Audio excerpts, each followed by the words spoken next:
I think we're live. We should be live according to the thing. It's telling me we're live. Oh, okay, there we go. I see my stream on Oh, stream. yay.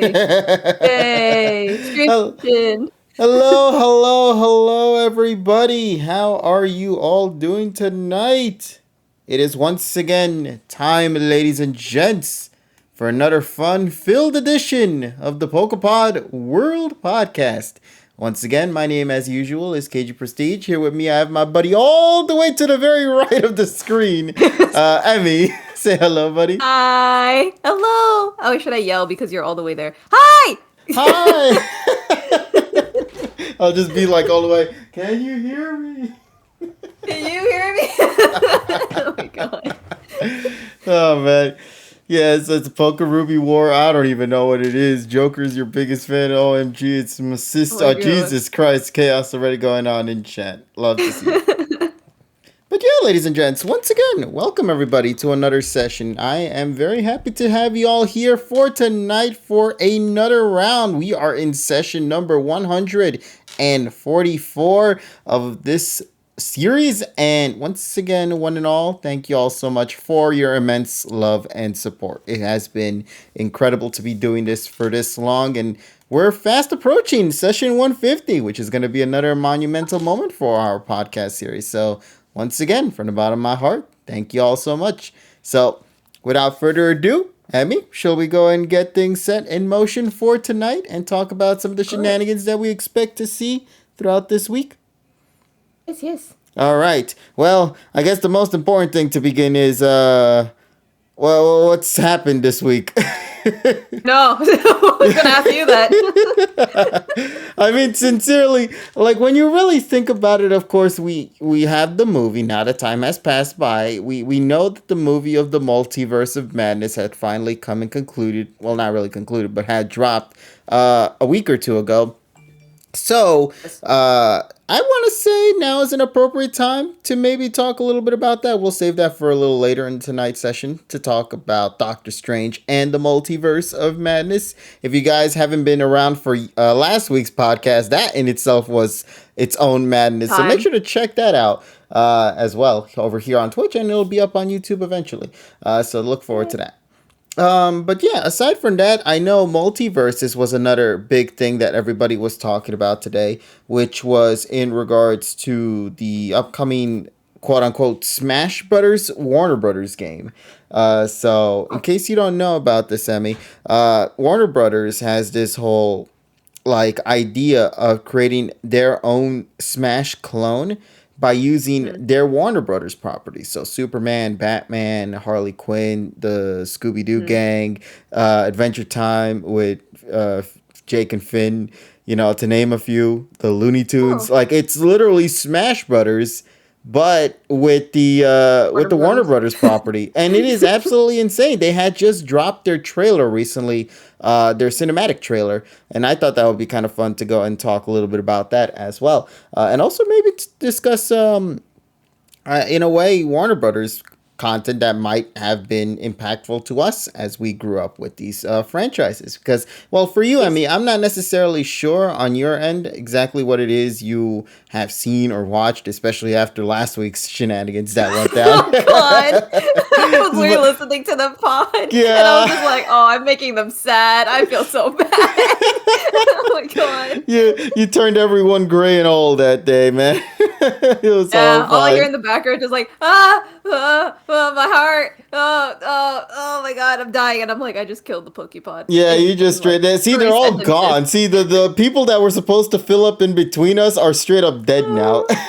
Oh man, and now you're hiding away from me because you're Yeah. like, I don't know what she'll do. She's slowly creeping up on me, guys. Help. Oh my god. Nah, but like, I am intrigued to know your knowledge that you might have with the Warner Brothers properties, because Looney Tunes. I'm pretty confident everybody knows that at Yeah. least. Love Tom Looney and Tunes. Jerry, Superman, Oh, Justice League, all that kind of stuff. I don't know if you've seen the trailer yourself, Emmy, but it just dropped earlier today, and it has have it. had a lot, and I mean a lot of people, very excited and emotionally happy too. Especially if you've ever seen a particular film that released back in the day. involving a giant robot made out of iron. So it is it's a very touching little segment that fans who grew up with that film will understand and appreciate wholeheartedly, man. That's the best thing I could say about that. Nice. But yeah, so you know what? Actually, I think this will be kind of fun to go and do a small little reaction to that for you, Emmy, because I assume you have yet to see that, correct? Yeah, I haven't seen it, so All I'm right, just so gonna you know watch it. what? Let's go give it some love. Let's go and show it for you personally.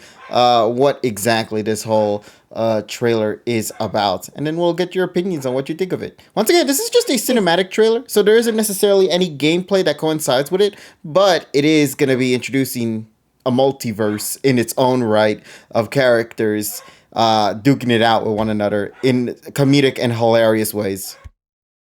So, with that Huh. being said, I will go and grab my hands on the trailer, and we will gladly go and say Get your hello hands to off the that trailer. individual of the person here in this call, Tyrone. Hey, what's up, buddy? Get your hands off that trailer. Why? Well, what's wrong with the trailer? You're touching the trailer inappropriately. Uh, Oh my god. You weren't supposed to hold that trailer like that. I'm sorry, sir. I didn't realize I had to be like that. Well, it's too late to realize it now. You're going to jail. Shit. Again? Yeah, here I'll show you the trailer. No! The trailer of you going to jail. Yeah. This summer I'm locked up, won't let me out.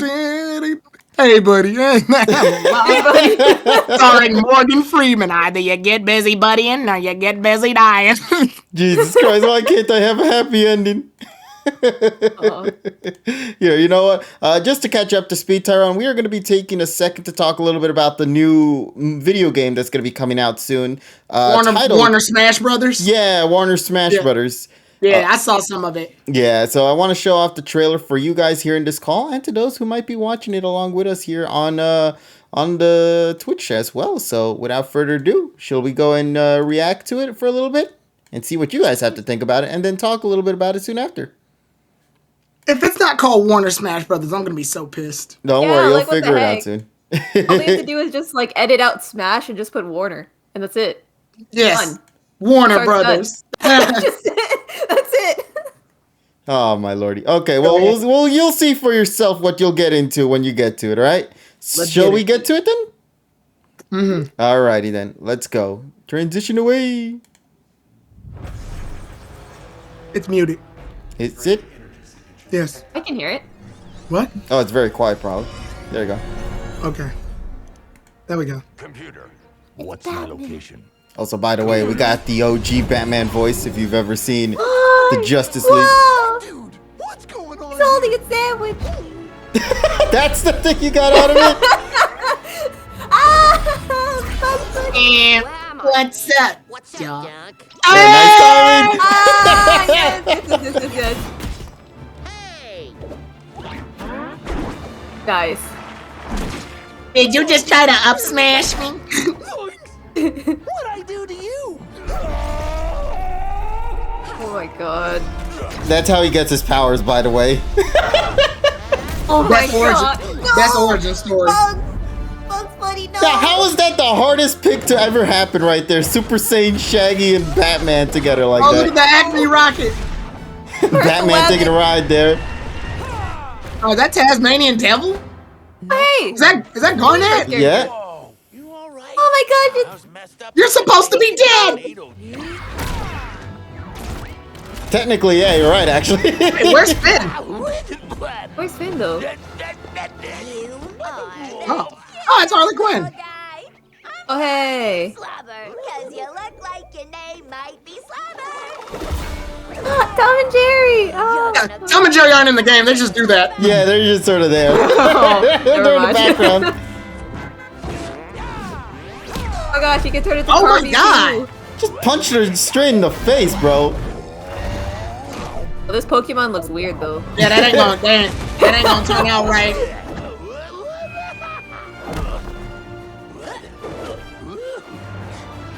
Look out below! Oh, the wabbit. Come on a man. slam and welcome to the jam. I don't know what's happening here, but this looks like Oh a my job god, it's for Superman. Oh God, Superman. Oh, that's nice. I like that they gave him the instant. Oh. That's when you're wholesome. talking about I like that. I like that they thing gave him made the of a S. machine made of iron. You were talking about Iron Yep, Man. there he No, I'm is. just kidding. I'm just kidding. And if you see in the The Iron background, more Giant. characters are popping up there. Oh, there's Finn. There he is. And Velma for some reason. Hey, I approve. And Steven!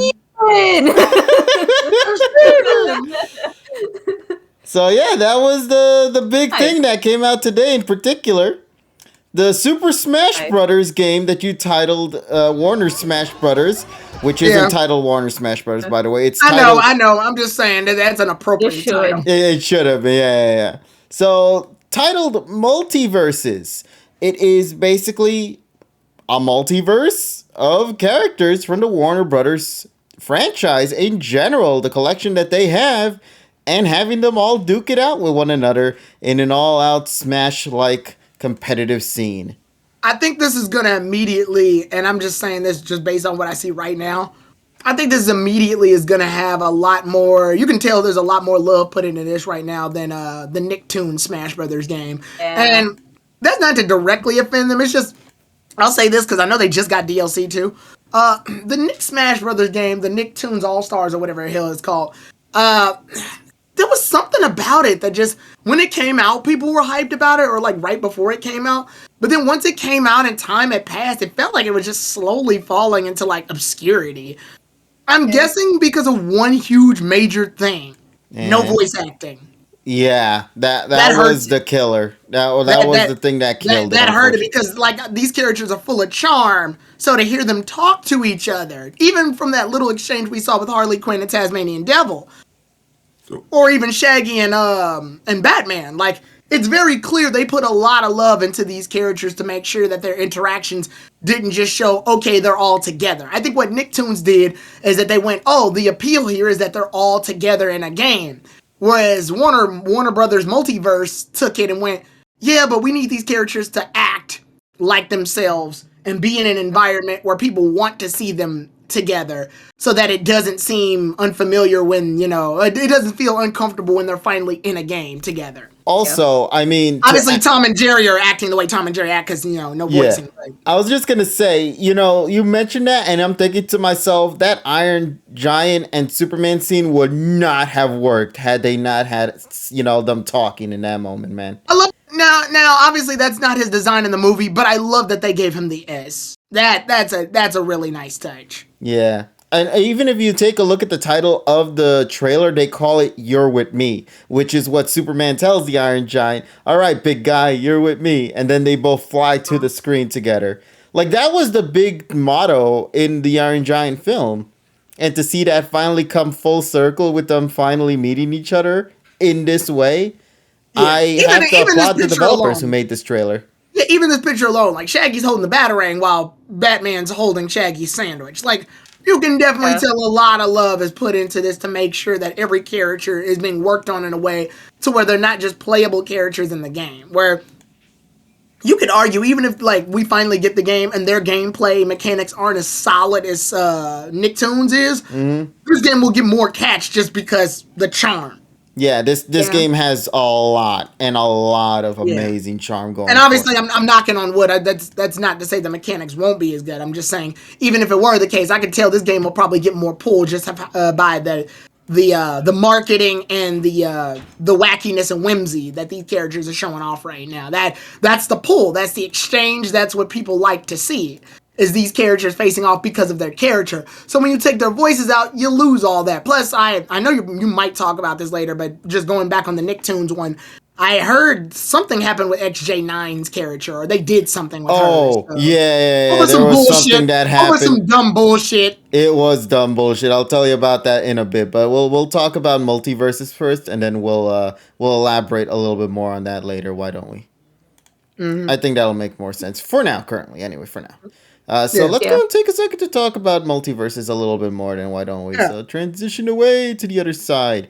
Just to get into the side of multiverses, first off, the most important thing aside from the voice acting as well, this game is going to be free to play. Nice. So, yeah, this game is going to be available on PC, Xbox, PlayStation, and Switch at a later point, which is a little bummer to hear that part right there. I'm always disappointed to see that the Switch always has to be at a later date, basically. Yeah.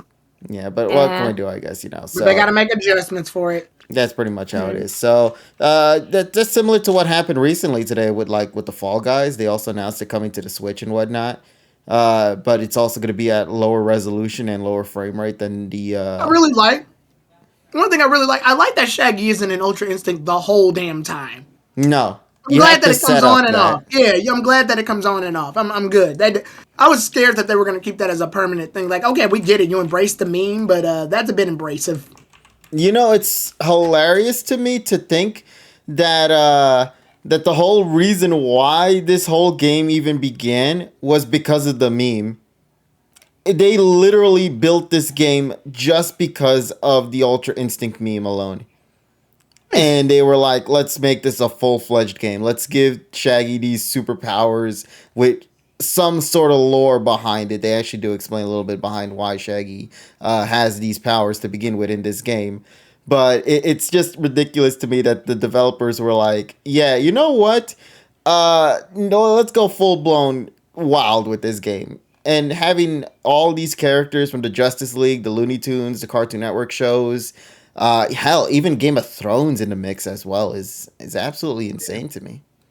I love it. I once again stated before, it being free to play, I feel like that's going to be the biggest appeal that this game. And I like that they made really nice cartoon models of the live action characters. Yeah, like, they look these are really solid. nice. These are solid because transitioning a real life character into a cartoony character is hard. That shit's hard. That's not easy because you got to figure out: do you want him to be 3D but still realistic? Do you want him to be too cartoony to the point where yeah, it's hard to do. So they found a nice middle ground. They went I'm trying to think of which game came close to this graphic wise. It was that weird Disney game where they had like amiibos, but they weren't quite amiibos. Infinity? Yes, that. Yeah. They went the Infinity route here from the looks of it. Yeah, I can see a little of Infinity's artwork in here. So yeah, I'm glad they did it, and I'm glad they didn't just choose straight up fighter characters. They're showing off some here, obviously, but you got Bugs Bunny, you got Tom and Jerry, characters from Breaking Bad, you got Velma, Shaggy, yeah, it's a nice little roster of fighter and non-fighter characters. So there's no real power scaling here. Everybody has the potential to win if they come at it with their own tactics. Like I would assume Velma would probably be like a setup character or something like. I don't know if you're familiar with Snake in Smash Brothers, where you can set bombs and proximities and shit everywhere. Well, yeah, Velma would probably fight like that. Like, oh, I found a clue, and then like that one area has like the little clue thing, and then when you like press a button while the opponent's standing on the clue, she'll be like, I solved it, and then bam, and then she'll say Jinkies, and it's like bah, bah, bah, bah. Yeah, or like she says she'll drop her glasses, and the glasses are a projectile. And if they can't choose the entire Mysteries Incorporated crew, I do hope that Velma and Freddy become support characters. Well, Velma's a fighter, so we know that. I mean, not Velma. Sorry, Daphne and Freddy. They can become support, like whatchamacallit? What the characters that you use in Smash Brothers, where you pick up the little trophies and they come in and help. The thing about it, though, is that we actually got a data mine for the confirmed characters that are going to be coming to this game. So if you want me to give you guys a heads up in regards to this, if you want to be spoiled about it or not, I don't think anybody really... Oh, let's go. All right, so... Go ahead. We'll go at one at a time. So let's go take a second to talk about the Looney Tunes side of things. So as of right now, currently, Bugs Bunny is the only character from the Looney Tunes that is going to be playable on day one. To be exact, at least from what we know thus far, until this trailer dropped, and then of course Tasmanian Devil is now in the mix. Yeah. So we got Bugs and Tasmanian Devil. Now, according to the data mine and confirmed characters we know thus far, Marvin the Martian is also going to be a playable character at some point. See it. And that's pretty much it for now. Which is kind of surprising because... I need Daffy in there. Yeah, like, where's my boy Daffy? How is he not in this? They could pretty much make Tweety... They could make Tweety and Sylvester Echo Fighters of Tom and Jerry. Yeah. They do the same shit. Funny. They do the same shit. Yeah, like, it's an alternate skin. There you go. Yeah, it's the same bit. It's the exact same bit. Yeah, I am legitimately well, for now anyway. Remember, this is early data mines and stuff. Since the game isn't even out yet, we only know as much as we do at this moment. Hell, none of us, I think, knew about the Iron Giant at all until, well, This this thing trailer. dropped. So, yeah. Yeah. So, I mean, anything is possible at this point. So, from the Scooby-Doo side of things, as of right now, Velma and Shaggy are the only characters we know thus far who are confirmed to be in the game. But, of course, the titular character himself, Scooby-Doo, will be making an appearance at some point in Multiverses as a playable character as well. To quickly go over this one, Tom and Jerry, they are kind of like ice climbers, so they're both in one package, so therefore they're the only reps from Tom and Jerry, which, to be quite honest... They're a duo fighter? Yeah, they're a duo fighter. Oh, hell yeah. I like that I they're like together. that. That's nice. Yeah, I like Cool. that. Yeah, so that's that. Yeah, that's cool. From it, let's go to the Cartoon Network side of things. I'm only going to say Cartoon Network because I can put a bunch of them together in one. Yeah, As of right now, we know Finn, the human, Jake the dog, Garnet, and Steven from Steven Universe. Yeah, Steven! And Steven! And then, of course, we have Craig from Craig of the Creek, who will also be joining in. He's in there? Nice. Yeah, I'm honestly surprised they got him in there. Not gonna lie. I watched one episode of Craig of the Creek when I was at a hotel once because that was just what was on when I turned the TV on in the morning. I'm thoroughly surprised at the concept. It's literally kids just playing in the background. But what they do is they do that like Rugrats thing where like what we see is them playing in the background, but obviously what they imagine is way grander.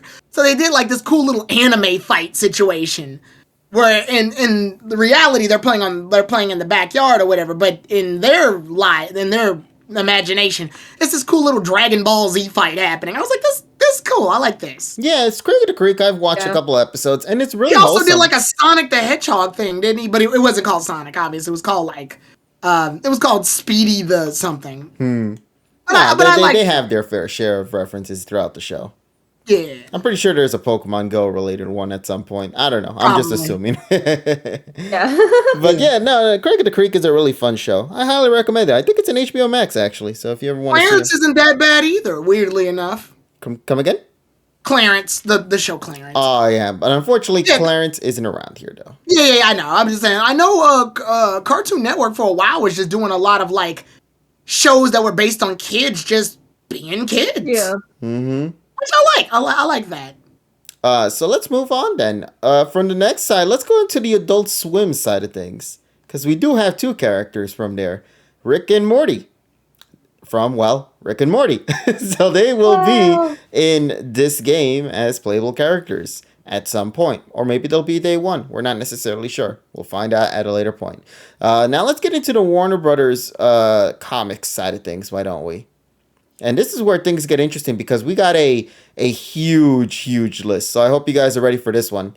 From the ones that we've seen thus far in the trailer, we got Superman, Batman, Wonder Woman, who was shown off at the very end, and lastly, Harley Quinn. But according to the list here, we have other characters joining in the mix, such as the Joker, of course, Poison Ivy, Raven from Teen Titans, specifically, Black Adam, and Static Shock are supposedly going to be... shock to your sister. You gonna shock my sister? I hope they get the VA for him back, though. Yeah. Because, I mean, they literally got Kevin Conroy to come back to do Batman, bro. I'm a bang baby. Like, dude, you can't say that anymore. Okay, so this is where we're going to get into the interesting side of things. I don't know where to mix all of these. I guess you could just call this from just Warner Brothers properties in general. Yeah. So miscellaneous. So let's begin. Let's begin with Gandalf. Gandalf. Yeah, so he is going to be playing. I'm assuming Lord of the Rings, right? Yeah, that's Gandalf. Yeah, Okay, Gandalf. so there you go. Yeah, and then, he's gonna do the "You shall not pass." Let's go. oh shit, that better be his attack. You shall not pass. Creates a shield that prevents them from coming back on stage. Let's go. Yeah, it's got edge coverage. Let's go. Let's go. Oh, that's great. So let's see right here. I'm assuming these are going to be Game of Thrones characters. Legolas, Arya, which we did see in the trailer. Daenerys, I think that's how you pronounce her, and then the Hound. I'm assuming these characters are from Game of Thrones, judging from their designs that I'm seeing here. Yes. Oh, you seen Game of Thrones? Yes, I do. I have the first 2 seasons on DVD. Oh, so these are all of the... Okay, well, what do you think of that setup there, then?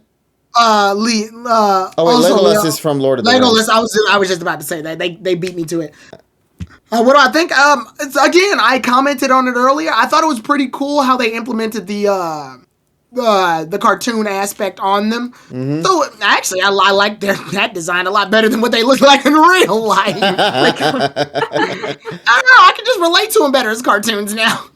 All right, so let's move on into the next one. This is where we still get into more wild shit. So we got Gizmo, Nice. that adorable little creature of mass destruction. That thing, yeah, he's a playable character. WWOTW. I'm assuming that's supposed to refer to the Wicked Witch of the West. What's up? Really? Damn. Wizard of Oz is up in there? I'm assuming that's what it is. The Wizard of Oz. So, Yeah, Wicked Witch of the Dropping West. houses. yeah. Dropping houses. Let's go. The Down, Final Smash. down B. Let's go. And it's got edge coverage.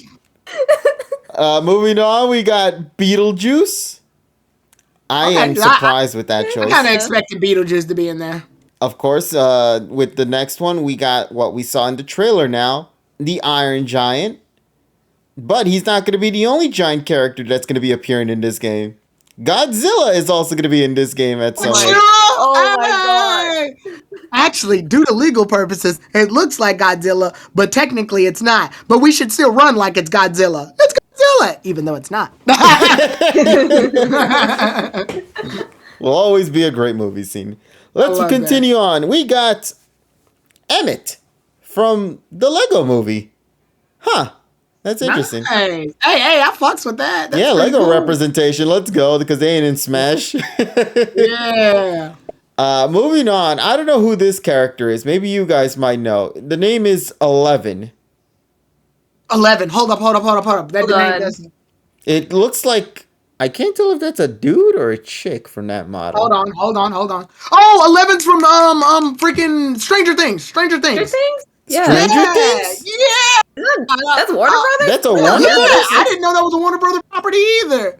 Let's it's go. Holy shit. Because Stranger Things actually already has a video game. When they had a video game, it was they gave it the graphics like an old 90s video game, like a Super Nintendo game.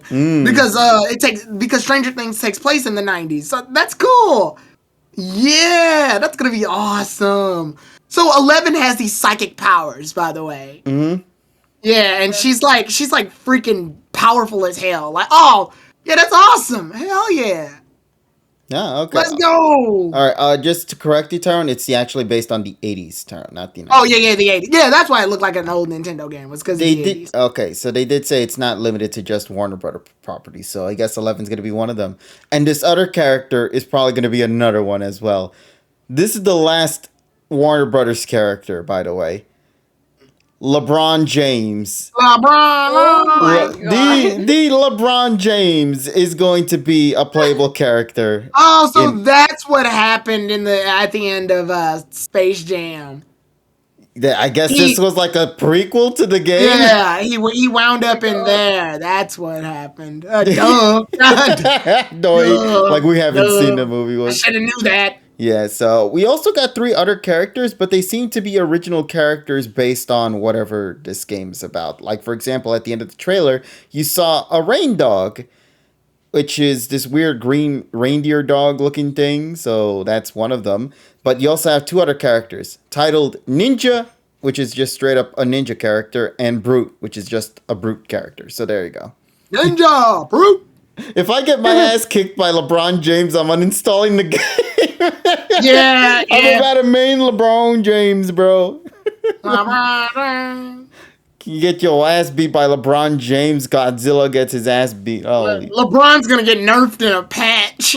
Yeah, our skills are just that too goddamn good, bro. So that is pretty much the roster that is confirmed thus far. We don't know if they will add any more outside of what I had just mentioned now, or if there is potential that some of these characters that I mentioned might not even make it into the final cut and might be replaced by another one. We don't necessarily know at this moment since it's still early in development, and also, once again, most importantly, not even out yet. So, with that being said, I gotta say, I never realized until I want my boy Foghorn Leghorn in there. I say, boy, I say, boy, what? And I say, what in the world is wave dash? And I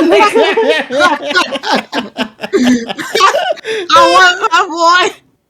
I want my boy Foghorn in there.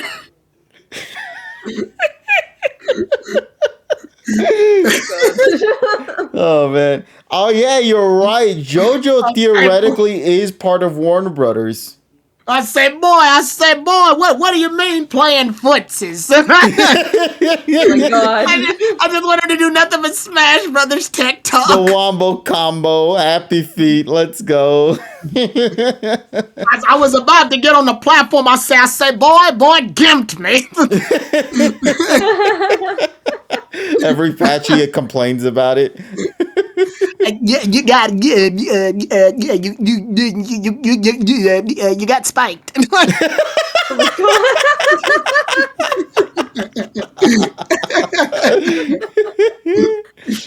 Jesus Christ. God. Nah, the potential is here. There's so many Warner Brothers properties that they own that should definitely make it into multiverses. I mean, for example, I see a lot of people in the chat and bring up, for example, JoJo's Bizarre Adventure. Once again, that technically is part of Warner Brothers as well. I didn't know that. Yeah, if you ever see the JoJo shows, you'll notice that it often begins with Warner Brothers logo. Wow.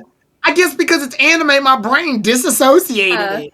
No, but they technically own a part of JoJo. So theoretically, if they can get in, that would be hilarious as hell, bro. If they can, because they also have to work through the copyrights and all that And shit. Japan. this character select screen with the picture arts looks dope. I love that they didn't make them 3D. I mean, they're kind of 3D modeled, but they're drawn. It's very clear they're drawn. And I love when I see like artwork styles instead of 3D models. Yeah, just 3D models on top of one another. Like, look at Finn's smirk on his face, but you can still see the gap in his teeth. I love that. I love little shit like that. I love when characterization is shown. Like, I don't know what is worrying Wonder Woman in this picture, but she's worried about something. Also, she looks damn good in this art. I'm main Wonder Woman. Fuck it. Oh yeah, the whole premise behind this game, Tyrone, if you notice by the trailer, is kind of like 2v2s. Yeah, so like everybody has a partner. Mm-hmm. Which I do like because that can create a lot of unique setups and combos that you could potentially create with your fusion characters. Like with Shaggy, you could probably mix him up with Batman as seen here in the image. Or you can Rick and Morty are gonna be in this. They've already set their foot in this door. They done it. Hell, knowing Rick and Morty, they'll make an episode about it. Yeah, they'll make an episode leading up to the revelation that they're in the game immediately after the episode. Morty, we're in Smash Brothers. Morty, we're in Smash Brothers. We're not in Smash Brothers, Rick. It's Multiverse Smash Brothers, Rick. A multiverse. It all makes us money. It doesn't fucking matter, Morty. Quit being a stickler. Oh my god. Okay, so once again, go on, Ty. No, I was ending the joke. Go ahead. Oh, okay. So yeah, with that being said, this wasn't the only Smash Brothers related thing that came out this week. As last week, we also got the opportunity to look into some more of the Nicktoon stuff that we were talking about before, which includes XJ9, Hugh Neutron from Jimmy Neutron, as well as Rocco from Rocco's Modern Life, all becoming playable characters in the distant future. And Smash Brothers, Jimbo. Yeah, I'm very happy that, dude, the voice actor for Hugh was straight up hyped. He was like hashtag Hugh Nation and all that. It was actually very hilarious. Hashtag Hugh Nation. Let me see if I could find the whole controversy, though, that happened a while ago. Because to those who might not be aware of what was going on, the Nick All-Stars game that's out right now that I don't think I see anybody really talk about, unfortunately, which is sad to see. But, yeah, the game has had that kind of, I guess, distance relationship with the fans because of the lack of voice acting. So Yeah, something like did we talked happen. about earlier. Yeah, so let me see if I could find the controversy behind what happened. I learned about it while scrolling. I think it's stupid. Here we go. So this is a article that I am reading right here. Something about Nickelodeon All-Star Brawl will be removing Jenny Wakeman dialogue associated with NSF parody. Stupid. Yeah, so Yeah. according to what I'm reading here, Oh, can I give clarification? yes. All right. So, way back in the day when everything had a little parody porn video to it, XJ9 wasn't excluded from this. I believe Teen Titans had multiple little porn cartoons. Uh, My Life as a Teenage Robot was obviously very popular, so they made a porn cartoon of it too. And they took the scene in particular from one of the episodes where these rock people eat metal. They eat metal. And obviously Jenny being a robot, she's made of metal. And they wanted to eat her brain. And Jenny says, "You don't want to eat my brain. I'm all circuity and mechanical." And obviously it's a very creepy scene because they hold her down and they're literally about to eat her and it looks suggestive. So they went the parody group that made the cartoon, they took that cartoon and they obviously took it into a different context. So she, instead of saying brain, she goes, "You don't want my body. It's all circuity and mechanical." And obviously they took that as it's one of those creepy, we're gonna have sex with you against your will type of situations. So it turns into a cartoon of them doing XJ9. But because they used the same line from that episode, took it out of context, put it in their parody, they associate that line more with the porn parody than the actual episode where she says the actual line. Oh my god. Shit. Yeah, one Holy person made the shit. animation. The point is, I still call it a group because he made the animation. There's a name for it. But that's the A context. group That's, of one. There you go. yeah. I mean, group of one, but it's still a person behind it. And they have a brand name, so I'm still calling them as such. I also didn't want to try to point out one person individual, but Yeah. for professional purposes. But that's the deal. That is what happened, from as far as I'm concerned. And you nail it on the head correctly there, buddy, because as I'm reading here, the Nickelodeon All-Star Brawl will remove the Jenny Wakeman line, which references her infamous porn animation. The funniest part, however, and you stated it already, Tyrone, is that the line and dialogue is not exclusive to that. It's an actual line from the show the porn just used, and now it's forever connected.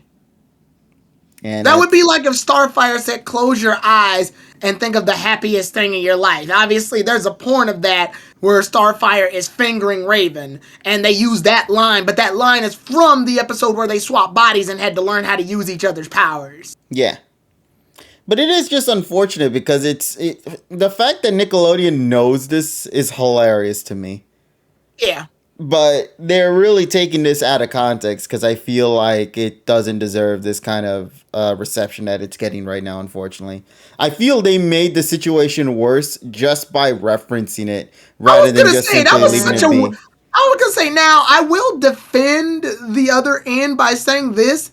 Why'd they use that line? It doesn't fit in the entirety of the game. All the characters are fighting each other. At what point does one character want Jenny's brain? I don't play Nick All-Stars because I frankly think it's boring. But, well, that's their fault. They didn't add any fucking voice acting. Yeah. I saw Nick All-Stars being played a lot during SmashCon last year, but as of now, I look on Twitter, I don't see any Nick All-Star stuff at all until today. I will say I do like her palette swap of the fiery XJ9. The one where she got the makeover for the dance. That's a nice outfit. But yeah, that's my opinions and I'm sticking to it. Alrighty, buddy. No, it's understandable. It's, given the I just feel they made the controversy a billion times worse just simply they kind of agitated. They kind of agitated the sore by putting that in there in the first place. It was very out of place for them to go ahead and just put that line in there. Exactly. wholeheartedly. And I'm just like thinking to myself, well, they could have just done something a little bit differently this time around. But whatever. If they decide to do it, then fine. So be it. But you now forever tainted that line that was a part of her original show and has established it now being connected more to pornography than the lines from the show itself. Yeah. What makes it weird is that the whole brain thing, I think she was talking to what was that female character's name from the Ninja Turtles? What was her name? The one who knows about the turtles. April? April, yeah. That's who Jenny was talking to in that Oh, so I'm screenshot. guessing they have character dialogue exclusive to which characters fight each other? I don't know. I'm just assuming. Oh. But this is just something that was really random that they decided to say, yo, what's up? Let's get it out of the game. So there we go. Yeah. But like you said before, though, Tyrone, it's just unfortunate that honestly the big talk of the town regarding the Nicktoons is not necessarily the fact that these characters are in or that we're gonna be seeing them fight against each other. No, it's more so the controversy of porn is the big talk for this game. Yeah. I am so mad with that one image that I saw the other day where it's like it's so bad to say. My God. When the Sorry, KJ. Sorry to interrupt you for a second. You can come back to it. Did you see the Steelbook Blu-ray for fucking Sonic 2? Oh, I have not. I am getting that shit. Here, let me send the picture. I am getting that shit. I am fucking getting that shit. Let me drop it in general real fast. Alrighty. Bro, I'm getting that. I'm fucking getting that. I mean, how awesome could it be, bro? Bro, hold on. Bro. You must be very happy with it, Jesus. Did you see it? Look in general. Oh shit, it's based off the Genesis box art? Bro. Hold on, I'll share this on screen for those who want to see it. So, chat, this is the official box art design of the... I'm getting that Steelbook so hard. They didn't even have to do that. Move that down. There we go. I was going to get both Sonic movies anyway at some point because, collection, but... But god damn. I hope the little... I hope there's a little poster inside or a booklet or something. Bruh. Oops. No. That's nice. Yeah, let me go ahead and... I know KG's going to put it in here, but for the viewers, I'm also going to... There we go. Drop the tweet link. Yeah. This looks nice. This looks so hard. So hard. I love the design. I gotta say, I love the design for it. It looks so really hard. Tails. Oh my god. There we go. This slaps. It slaps. Nah, man, this looks really good, which makes me wonder how the Sonic the Hedgehog movie 3 is gonna look like later when it drops. It slaps. Slaps, crackles, and pops. It slaps, crackles, and pops. Let's go. It slap, crackles, and pops. I'm stealing it, Emmy. It's mine now. Oh man, you know what? With the design that they had there, they totally should have had the Sega Genesis drive or whatever, Mega Drive on top of it. Yeah, they should have. But hey, there's only so much you can do. Okay. Yeah, but they at least the they tried checkerboard to replicate alone, it with the 4K Ultra HD logo. The checkerboard alone. And see, I guess this kind of relates to what we're talking about. It's just like the charm you put into stuff. I think we're starting to enter an era now where the fans that have idolized these things that we've grown up with are getting into those businesses where they can actually make these things come to life now rather than just, be a player of them or be a viewer of them. And I don't get me wrong, I've always stated my criticisms over remakes, remasters, and bringing stuff back. But obviously this is different. What they're doing is that they're taking something, putting it into a concept, and using it in a different way so that it becomes more interactive. Well, this isn't the remake of a movie that already exists. It's their first shot at it using a familiar concept, but they put a lot of love. Like you were about to say with Nick and Warner Brothers, the games that we're talking about now, it's very clear they're putting love into them. My gripe being, again, the Nicktoons no voice acting thing, but we can segue back into what you were talking about with them. So go ahead, KG. Sorry about that. I just had to show that off. No. At the end of the day, I think I already got the message across with the Nicktoons thing. It's just, it exists. It's there. Honestly, I'm more excited for the Warner Brothers than that one. Also, here's the actual Steelbook edition of it, by the way. That's so cool. Yeah, so that's the other version where it doesn't have the movie logo and everything. It's just a straight up image. Whoa. But then, of course, when you open the insides, that's when it'll have the other thing. The Also, oh checkerboard. my god, the new look at the back art of it though. Hold on, let me show you the back art Yeah, of show me it. the back. Show the Yo, back look art. at the back art of that. Yeah, that Whoa, go tough. so That's hard. Hold on, That I'll show this on screen go for chat. There you go. Look at this shit, bro. This looks good as hell. so tough. Yeah. They did not need to go this hard. And then, of course, if you open the insides of it, you'll see the verses between the two. I honestly like this one the most. It's something we've already seen, but I love it. Look, just look at them. I love that. Tails is badass in this shot. Nice. That's nice. It kind of reminds me of Sonic Adventure 2 for some reason. Honestly, it does. Somebody says in the chat that's KG and Tyrone Sergi at it. Oh my god, yeah. That clash is. thing we Yeah. did a while ago. Yeah. Yeah. It is. Oh my god. It is, Oh my God, right? guys. Also, here's the inside of the steelbook itself, chat. That's so cool. That's so cool. They did not have to go this hard for us. Nah, but they love the fans, bro. Yeah. I feel it with this one. And Oh, that's it's what it coming comes out in down August 9th, according to this. That's not terrible. Oh yeah, and it gives me time to save money. So Exactly. cool. It's good. All right. Well, there you go, ladies and gents. So that's pretty much all I got to say in regards to that. Movies and video games. What's that edit, bro? I love it. Oh, Evil said this to me. He's like, yo, show this to the guys. I'm like, okay, I got you. Oh, okay, KG, somebody modded the fucking Nicktoons game. Somebody nodded it. So Jenny's about to fight SpongeBob, and the minute the fight starts, they put the dialogue, and it goes, "You completely violated my pussy." Oh shit. Oh, I love Twitter sometimes.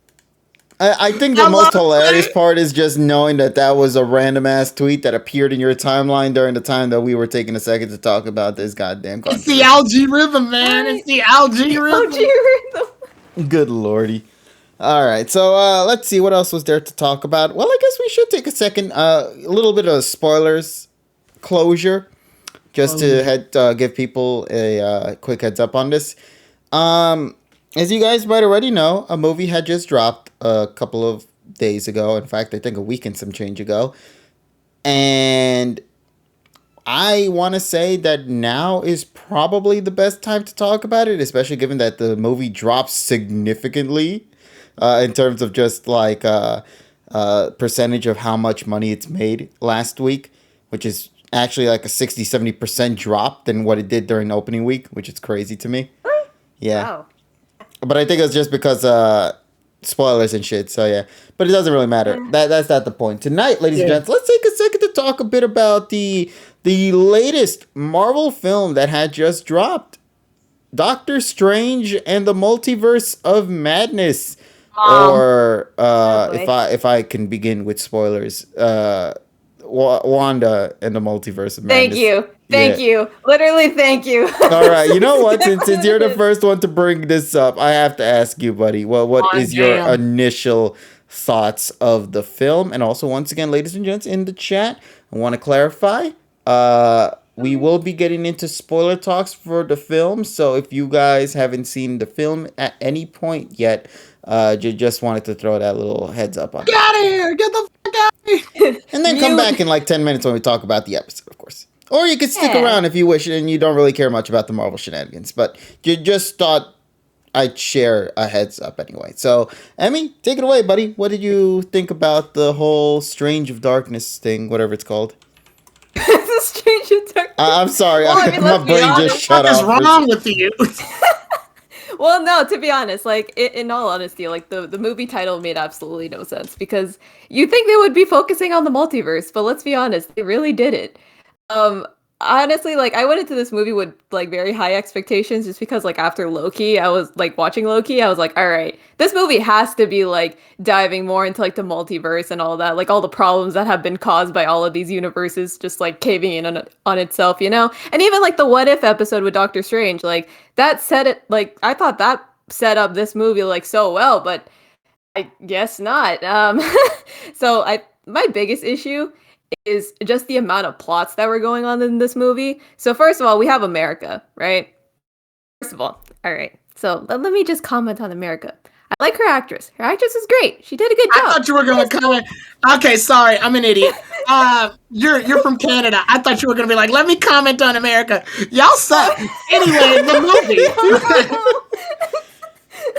No, Go ahead, no. go. Oh, you mean Nessa's daughter? That's right, America. Yeah, go ahead. Talk about it. AKA the actress's name, I think, is Xochitl Gomez. Xochitl Gomez. Yeah, but Nessa's Okay, daughter. okay. Yeah. Nessa's daughter. This is his daughter? What? Yeah, her daughter's in the movie. You didn't know? Oh damn, I'm gonna be She offending your looks daughter. just I'm so like sorry, Vanessa. Nessa. She looks just like Nessa. She looks just She like kind her. of does look like Nessa. I'm not gonna lie. I need to Yeah. see a younger image of Nessa just to see how they correlate with each other, just out of Yeah. curiosity. Oh right.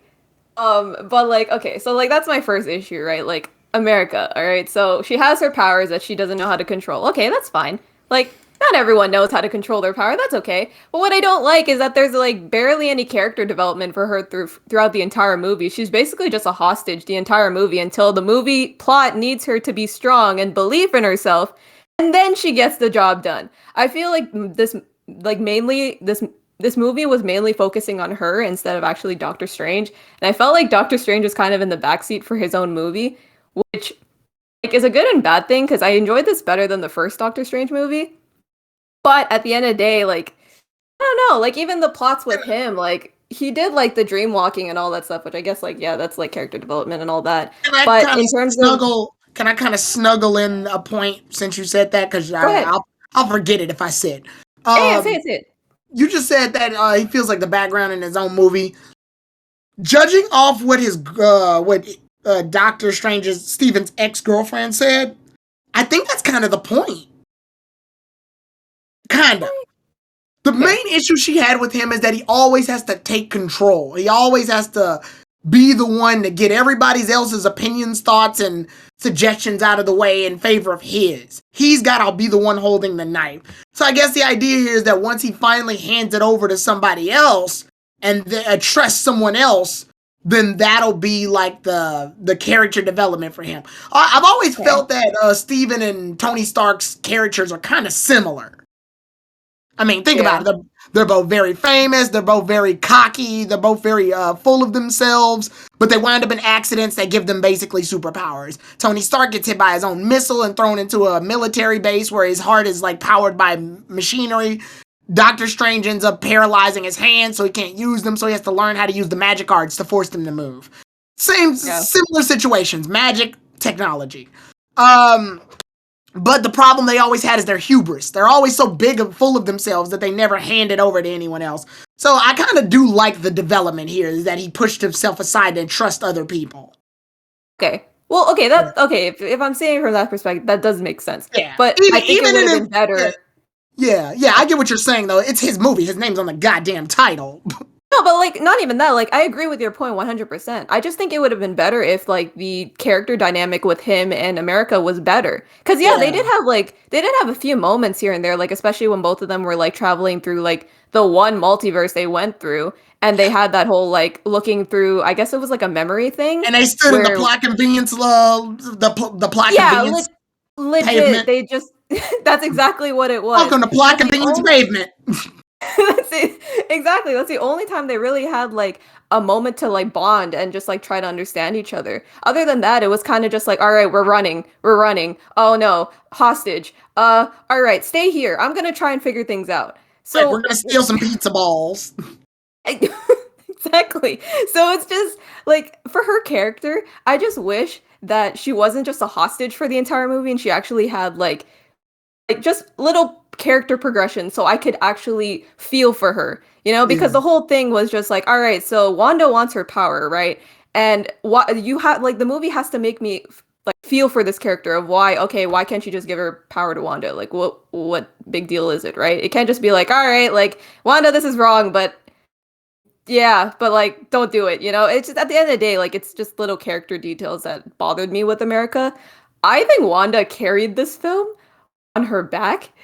Like, oh my god, she was scary. They really did her. I was not expecting this. I thought she was going to be on the oh my good god, side. Amy. So I saw this one thing. I don't know if you've seen Scary Movie 2, but they did that thing where when Wanda shows up, like they do that thing where it freezes and they were under the sewers, the waterways, and then she just shows up out of pure fucking nowhere. Oh my and when God. they did that, they cut to like that scene in Scary Movie 2 where the audience is scared of what happened in theaters, and the one girl drops her foot and goes, "Oh shit!" So funny. Oh my God, that sounds hilarious. She was legitimately terrifying in this movie. Dude, the jump scares that she had, especially that one moment where she possessed alternate universe Wanda, and then she looked on the God. theater like at you for a split second. That moment had me. I was like, "What did I do?" I like when What did I do? Oh, I like when they found out she can go through reflections, and then we saw the gong, and I was like, "Get the fuck out!" Freaking scared me. Yeah. That was a lot. Like honestly, like I said, like Wanda was just like Elizabeth Olsen, dude, you did so well. Oh my gosh, she was so good in this movie. Like I said, she carried. She 100% carried this film. She was a villain, and she was a villain. Oh my I was gosh, rooting for her, bro. I when my turn comes around, I do want to talk about that. Yeah, don't worry. It Yeah. was. Yeah. And here's the thing, all right, guys? Like, she did half of this movie barefoot, all right? And, like, that's a weird thing to point out. But I just want you to know, at one point, she was in her house with her kids. And then when she heard, like, I guess this is when she went to go after, like, Strange and, like, America and, I guess Christine, because they're in the alternate universe. This lady left her house with no shoes, and she was chasing them through the gutter with no shoes. She like was crashing down a wall. Literally landing on her feet. By the way, exactly. She was limping. She took out the Illuminati barefoot. All right, I just want to clarify this right now. Like, oh my God, like that whole thing. Like, she was just a scary character. And who would win? Who would win? An entire league of Omnivore level superheroes, or some woman that's tired, a tired mom, barefoot, bloody? Yes. Yes. Like, legit, she was scary, and at the end of the day, I felt bad for her just because, you know what, like she did say one thing which kind of resonate, I guess, or like made me think a bit, which was like, it's not fair. Like, how come everyone, like, I don't know, I can't quote her exactly. Oh, you're like you traveled the multiverse and you're a hero. I do it and I'm the villain. Yeah, that doesn't seem that's fair. what it is. So like, I felt bad. I felt bad for her because like she's lost so much. Like she's lost everything. Now, like, the one thing that she had, which was her kids, even though they don't exist, she wants them back because it's a little bit of peace for her. So I felt bad. That made me sad. And to be honest, I don't think she's dead. I 100% don't think she's dead. If you didn't see a body, she's not dead. Yeah, my big issue I saw with a crash and a boom, but she got crashed and boomed so many times in this movie. I don't believe that that killed her. All but right? my big issue is that if she isn't dead, then it doesn't feel like she made a genuine sacrifice. It feels like she made a fake sacrifice. Like, I will sacrifice to atone for my sin. JK! Like, okay, whatever. I mean, like, okay, and going back to, like, America's, like, character as well, one thing I did like from her, though, was she said she did what she said she was going to do. She told Wanda, she was like, I don't think your kids would want to see you like this. And what did she do at the end? She, like, ported them to, like, the home or whatever, and her kids saw her as this monster, and they were scared. So at the end of the day, like, she fought psychological fear with psychological fear, and she just played Wanda's game. So that's the one thing that I did enjoy from America's character. I just wish it just didn't happen for the sake of like, yeah, the movie's almost over, plot needs to happen now, America, you gotta like take control of your powers now, you gotta try and do things, you know. That's just way, like, I guess my nitpicks, I guess. Yeah. In terms of the movie, You here's have the to thing. control your powers, but I didn't have any training. But this is the end of the movie. You can do it. Exactly. So it's I guess I can alright. now. Let's do it. Yeah, and here's the thing too, like, I think you guys, and even people watching too, I think you guys can know this just by even talking to me. I don't like horror, alright? I watched this movie, and I was like, alright, this is as close as to horror as I'm gonna get. And here's the thing, the horror aspects of this movie freaked me out, okay? Like, my friend, like, looked at me a couple of times and was like, are you okay? And I'm just like, yeah, I'm fine. I was just in a little ball watching the movie. I was okay. I was fine. I was holding my breath for dear life. I'm like, okay. Yeah, when she you're fucking okay. It's just snaps a movie. When she snapped Charles Xavier's neck, I was like, "Ooh!" By the way, Yeah. if you look into that, that was not her regular face. That was like a demonic face right there Yeah. I'm like, this is the Wanda. Jean Grey situation all over again. This is just Yeah. Phoenix again. Also- We're doing the Phoenix thing. Also, fun fact, it's not really fun, but it is a little nice detail. She didn't snap the neck. She ripped the neck out of his body. Yeah. And the head rolled on the floor before transitioning back to him. That had me, bro. I was like, She did holy- that. She sliced Captain Carter in half, which by the way, Captain Carter, sweet, wonderful. And she died. And dead. And then and then all these other characters who appeared for like 2 seconds and then they died too. I'm just like, all right, okay, she's scary. I guess we can't defeat her. All right, so she's the villain, and she is the villain. So I don't know what to say. But at the end of the day, too, like I said, like horror, I'm not a fan of. So like I said, this is as closest to horror as I'm gonna get. But here's the thing: I could have overlooked all the horror aspects if the plot felt fulfilling, which, in my opinion, it just didn't. It really didn't. Like, I hold this movie as like either a low B tier or it's like a high C tier, just because it's like I didn't hate it, but I also didn't love it as well. Like, I just felt like they were trying to cram too much into this one movie, and they had like such like I feel like they put themselves on such a high pedestal that it just came crashing down on them, like it did on Wanda. Sorry, but I don't know. I don't know if I'm in the minority for this or if I'm not, but like I've seen a lot of people also agree as well. So maybe I'm not. I'm not exactly sure. But I just wish that they didn't pile so much into this movie. And I wish that they actually put elements of like what if and like Loki especially, just because that piled on like the multiverse and as Yeah, well. I they wish kept did one saying more- Loki was supposed to be a thing. They kept saying like it Yeah. was supposed to tie into all of this. wasn't. So I'm like, where did this plot come from? Like, I really want to know. Like, I feel like they focus way too much on like the visuals instead of the actual plot, like the story progression. Because like, let's be honest, like, there was like 5 different plots going on, and I feel like even at the end, like you left the theater with the what just happened? Like, especially with the third eye thing, like that freaked me out. Okay, first of all, and when that third eye happened, it was like what? So that was it's not debatably done. the worst post-credit scene I've ever seen in my life. Yeah, Which even one? those The first or the post-credits very, scenes. very end? Yes. Yes. Okay, because Both the of them. other one was, I think, even you know what, I laughed at like those kind of post credits that tend to say, "Oh, the movie's over." Like for example, remember in Homecoming when at the very end, Steve Rogers shows up, and then Oh, yeah. he talks to you. Like that shit was hilarious, and well done. No, because it went with the movie. Yeah, It was fine. but then this one that they had here with him punching his face for like a couple of weeks, and then he's like, "It's over." Over. And that's it. That's it. And I was Yeah, poor like, guy. huh? Which, look, I understand. Whenever Sam Raimi does a film, the actor, always tends to pop up. That makes sense. He's there to be there. But I did not necessary. like how that was structured, regardless, because it wasn't a character I was attached to begin with. Yeah, it was just a joke. That's pretty much what it is. You want to know what else was? like? Oh, go on. No, go ahead. I was gonna say the one thing that also caught me off guard with this movie, the movie starts like with the Marvel logo, which normally that's not how it tends to be. Normally the films always tend to be like they have some kind of exposition or tell you the beginning plots of the movie before then go into the Marvel logo. Yeah. Did No Way Home start like that? I swear it did. No, that one it did because it actually infused both the voice lines of what was happening with right. Mysterio. Yeah. Okay, never mind. Yeah, that's true. And also that makes Yeah, more that was sense weird. because it was supposed, like they literally stated, No Way Home and Far From Home is supposed to be literally simultaneous, like it happens immediately one after the back. next. So it can't just have like a time skip anywhere in between. But this one, it just sort of jumps you straight into a chase scene. And I was like, which was okay. a dream. It Yeah. was like, all right.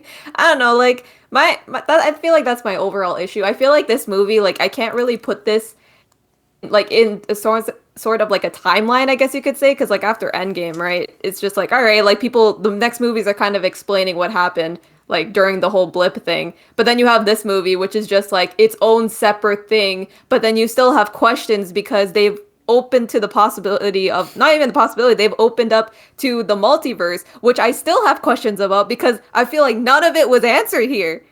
I feel like they, because of how many plots they tried to do, they've ended up with more questions than answers. So I'm like, what was the overall purpose? I don't get it. That's I don't know how else. I feel like I'll think of more things as like you guys like say your reviews as well, but I don't know. I like personally I wouldn't watch this movie again. That's just me, and I don't know. That's just because of the horror aspects, but also just because, like I said, the plot to me just wasn't fulfilling, and the ending just didn't feel me like make me feel like fulfilled, as I guess, like for lack of better words. I don't know. I'm sad. I'm kind of sad. I had higher I think it's more expectations. disappointed than really like just seeing the direction the film brought you to. Yeah, pretty much. You know But what? yeah. Okay, so what would you give as a score then? I would give this probably like a 6 out of 10. Wow. Yeah. Okay. Yeah. No, I understand. Especially when it's a movie literally titled Multiverse of Madness. I feel like Multiverse they of got Eddie's the madness Madness. part, but not the multiverse part. Well, Yeah, that's the multiverse at best way to all. say it, Curl. It lacks replay value. Like, I ain't going to want to watch this again. Thanks for the replay Damn, I can't value. get past that one level where they stood on fucking exposition lane. Yeah, man. That segment was actually, I think if I remember correctly, this film was supposed to have 40 minutes of footage that was cut, from what I was told. So yeah, because this Really? movie felt a little shorter than usual. Didn't it? It was like just 2 hours. 2 hours, yeah. Yeah, so apparently there were 40 minutes of footage that they had done that had to be cut and swapped around and whatnot. So they had more things in there, and I think they're gonna show some of that in the behind the You scenes. gotta buy the extended DVD. Man, fuck the, you. the Sam Raimi cut. Man, fuck you. Now, can I just quickly go towards mine and then I'll pass this one to you, Tara? Sure. All right. So to me personally, I feel like the weirdest thing about this film is that it's it's directed by Sam Raimi. That was the big punchline they had with this film. It was directed by Sam Raimi. That was supposed to be the selling point of Doctor Strange and the Multiverse of Madness. And honestly, I think Sam Raimi, when there are scenes in this movie, you can immediately tell that was Sam Raimi's touch right there. And then that didn't feel like it was happening all 100% of the time though. It felt like it was 40% Sam Raimi and 60% Marvel. Like Marvel was butting in from allowing Sam Raimi to do most of his creativity and having it play on screen. Because to me, my favorite scenes are when Sam Raimi can direct certain sequences to be as insane as possible. For example, the music battle. The music fight that they had, that was incredible. That was super solid. That fight was great. That was probably one of my favorite fights in that movie. I It's love like the that. comment on Facebook that, meme where it said actually. I just love the Facebook meme where it says Beethoven and Mozart fighting over which song's better. I have a comment on that, like just to like what's it called, to relate it to Pokemon, just Goldfarb and Miyazaki, just Shit. But not like in all sincerity, I love that. That was really one of the best things. And the director, I felt he had When you and your friend fighting over the aux cord. yeah. Like that was great utilization of his character and creative to Doctor Strange himself, which is, what the film is supposed to do. Like Doctor Strange needs to be creative. He has these mystical arts to do these possibilities and make these creative ideas become realities. And that I think was the moment when it was fully utilized in the film. Sam Raimi also, when he did the horror sequences, I think he nailed them right. Like getting the demon Scarlet Witch to snap Xavier's head or just rip it out was absolutely incredible. I love that. And the way that he directed the cast to like run away from Wanda, who was limping behind him. And then the jump scare when Wanda just appears out of goddamn nowhere. Like, that shit is good shit right there. I appreciate those moments. But then there are other moments in this film that feel like it was another director that directed this scene and not Sam Raimi who directed this scene. It felt like as if it's as if Kevin Feige came in and was like, no, we're gonna direct this behind Sam Raimi's back, and then we're gonna edit it later at the end of it all. And that's what this film felt like to me. It felt like Sam Raimi was there, but he wasn't 100% there. And I think that's what hurts this film the most. I think it could have really went above and beyond had they just let his creative minds just play out on its own and not have to be pressured under the pressure of Walt Disney and whoever else is in charge of these productions of the film. So that's my biggest issue with it. Also, can I just there was one joke I hate and love the internet so much. You know that sequence Reed Richards, smartest man alive, and gives the whole thing away about Black Bolt's power, which I thought that was hilarious. Somebody okay, heads up. I'm gonna. it's horrible, but somebody was like, with just one word coming out of Black Bolt's mouth, Black Bolt will kill you, and then Wanda says, "What mouth?" But it doesn't show. It doesn't show a zoom in of Black Bolt. It goes to Captain Marvel's mouth completely closed. Oh my god. Let that speak itself right there. The horrible joke that was built on that. I love and hate the internet sometimes, bro. But yeah, overall the film was wacky, was fun, but wasn't living up to what this film could have created. And honestly, I don't feel like going back to watching this film anytime soon anyway. So, Phase 4 has been really missed for me more than hit lately. I think they're so focused on making sure everything comes out now that they're not focused on the quality. The setup, yeah. The only ones I've been really enjoying, honestly, have been the TV shows. You know, and also like No Way Home. I mean, No Way Home is a hit right there, but that's one. I think No Way Home spoiled me. I'm gonna say that right now. I think it spoiled me. I mean, it's Spider-Man. That alone. It's not even just Spider-Man. It's 20 years of Spider-Man. Yeah, they had. But again, even that proves my point. They had setup. Mm-hmm. It was unintended setup, but it was setup. Yeah.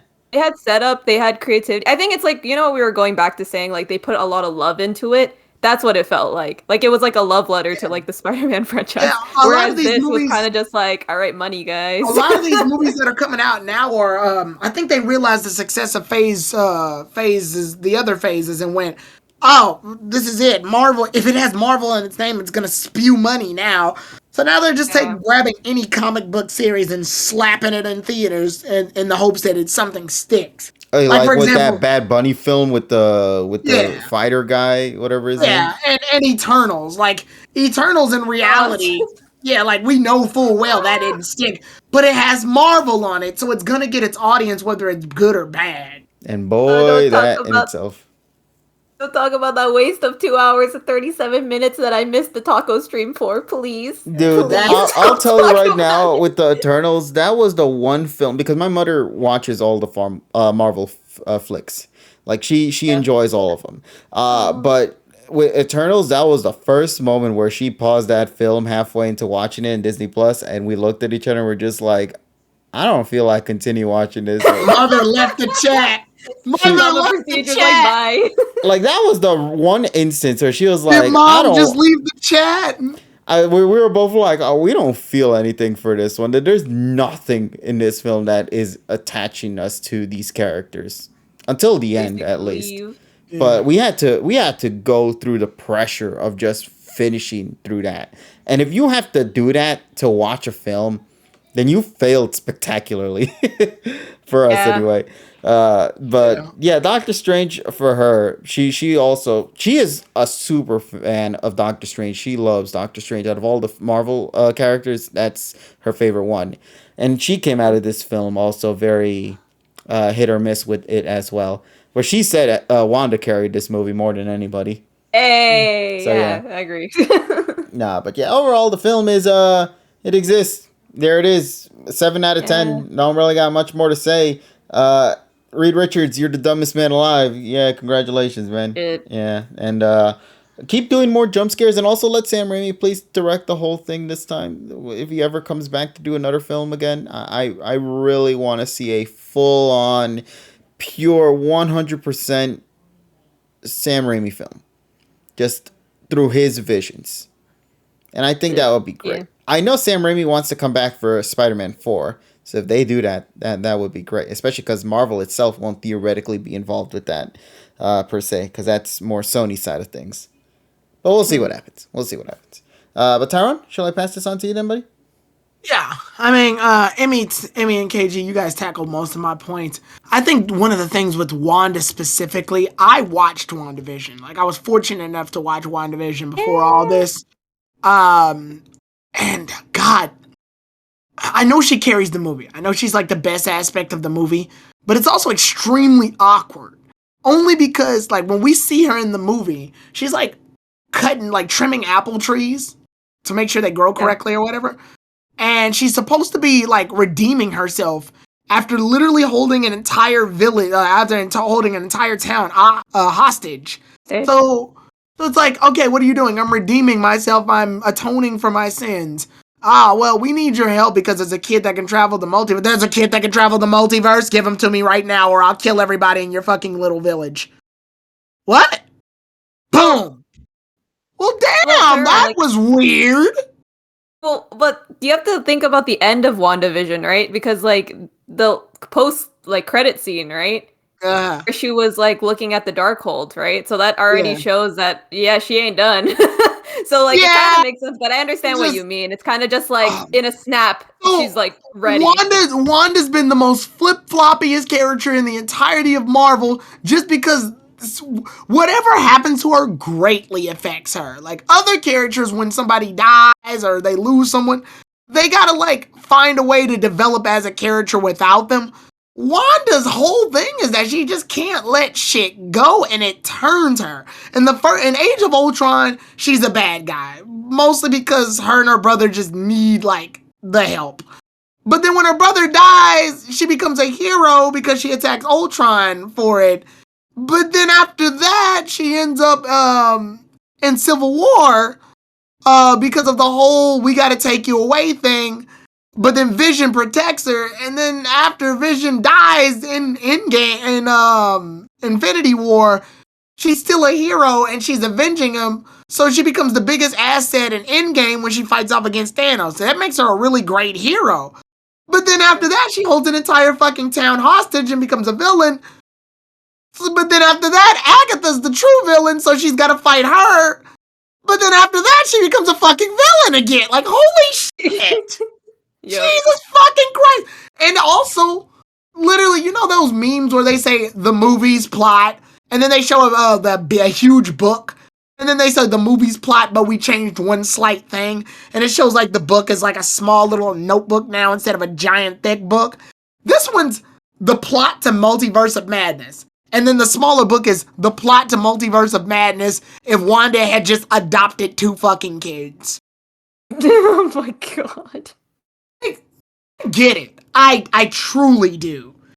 But damn, she denied adoption so much to the point where she would kill fucking people instead of just make a little family of her own.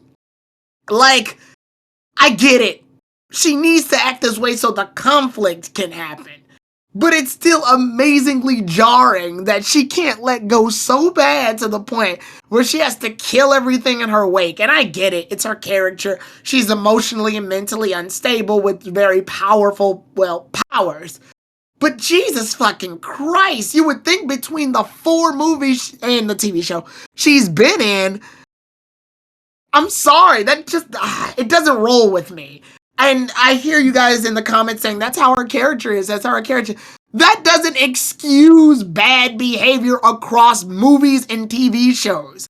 Especially when you consider that her whole journey was trying to redeem herself. She's doing these acts to redeem herself to fix what's happening. And I guess you can argue the Dark Maul has a grip on her. Mm-hmm. But even still, these are problems she's been dealing with long before the Dark Maul existed. So, or the Darkhold, the long before the Dark Hole existed. So I'm thinking to myself, I get it.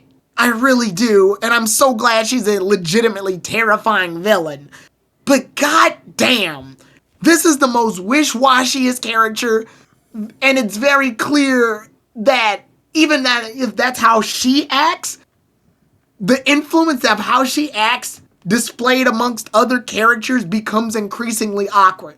Think about it through Stephen Strange's perspective. You just came to Wanda for help and asked a quick favor dealing with a girl and how to get her back home. And your little request to ask for help just turned into an all-out war against an evil fucking witch in an instant. They were just laughing about lunchbox jokes. And now she's threatening to kill everybody. I don't care how your character is, that's awkward. It's extremely awkward. So yeah, I get it. That's how she acts. I get that's how the character is. It gels with everything on the page. It just feels weird when it happens, like you said, in rapid succession like that. It almost feels like there should have been a build-up to this. Yes, WandaVision cracks this off, but it feels like there should have been something a little before this to help us transition. Like maybe if Wanda had fought alongside Strange for a while, then slowly realized what America's powers do and how they can help her, maybe if she had walked into exposition lane and saw her kids. May I add one thing real quick? What? Because you talking about WandaVision, it just made me realize something. Yeah. Where the hell was Vision at in any of the multiverse? Oh yeah, and that's another thing. You want your kids back so badly. Why don't you want to be in a universe where Vision's still alive? Yeah, because that's WandaVision.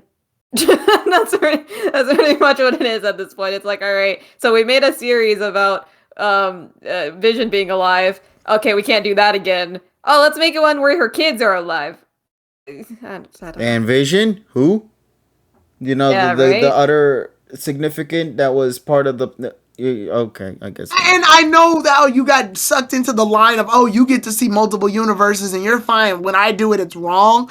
My problem with that is that Wanda, those are in two completely different contexts. Definitely. I know it sounds great on script.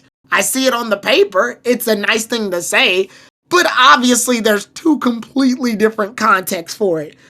Doctor Strange was doing it to save lives. This girl is doing it because she wants to be a mommy again, which again, adoption. Jesus fucking Christ. Although that's she does the solution to that problem. She does state later though, it's like, why do you could just tell her to just send you to that multiverse and that's it. Why do you still need her powers? And she's like, I want to take her powers so in case if my kids get sick, I could just bam, create the multiverse hole and just go to that multiverse that might cure this said illness. Yeah. Now, as a whole, these things don't bog the movie down completely. Like, it's not a giant scar on the movie, but it is starting to become death by 1,000 cuts. Like, that's what I slowly see is happening. Yeah.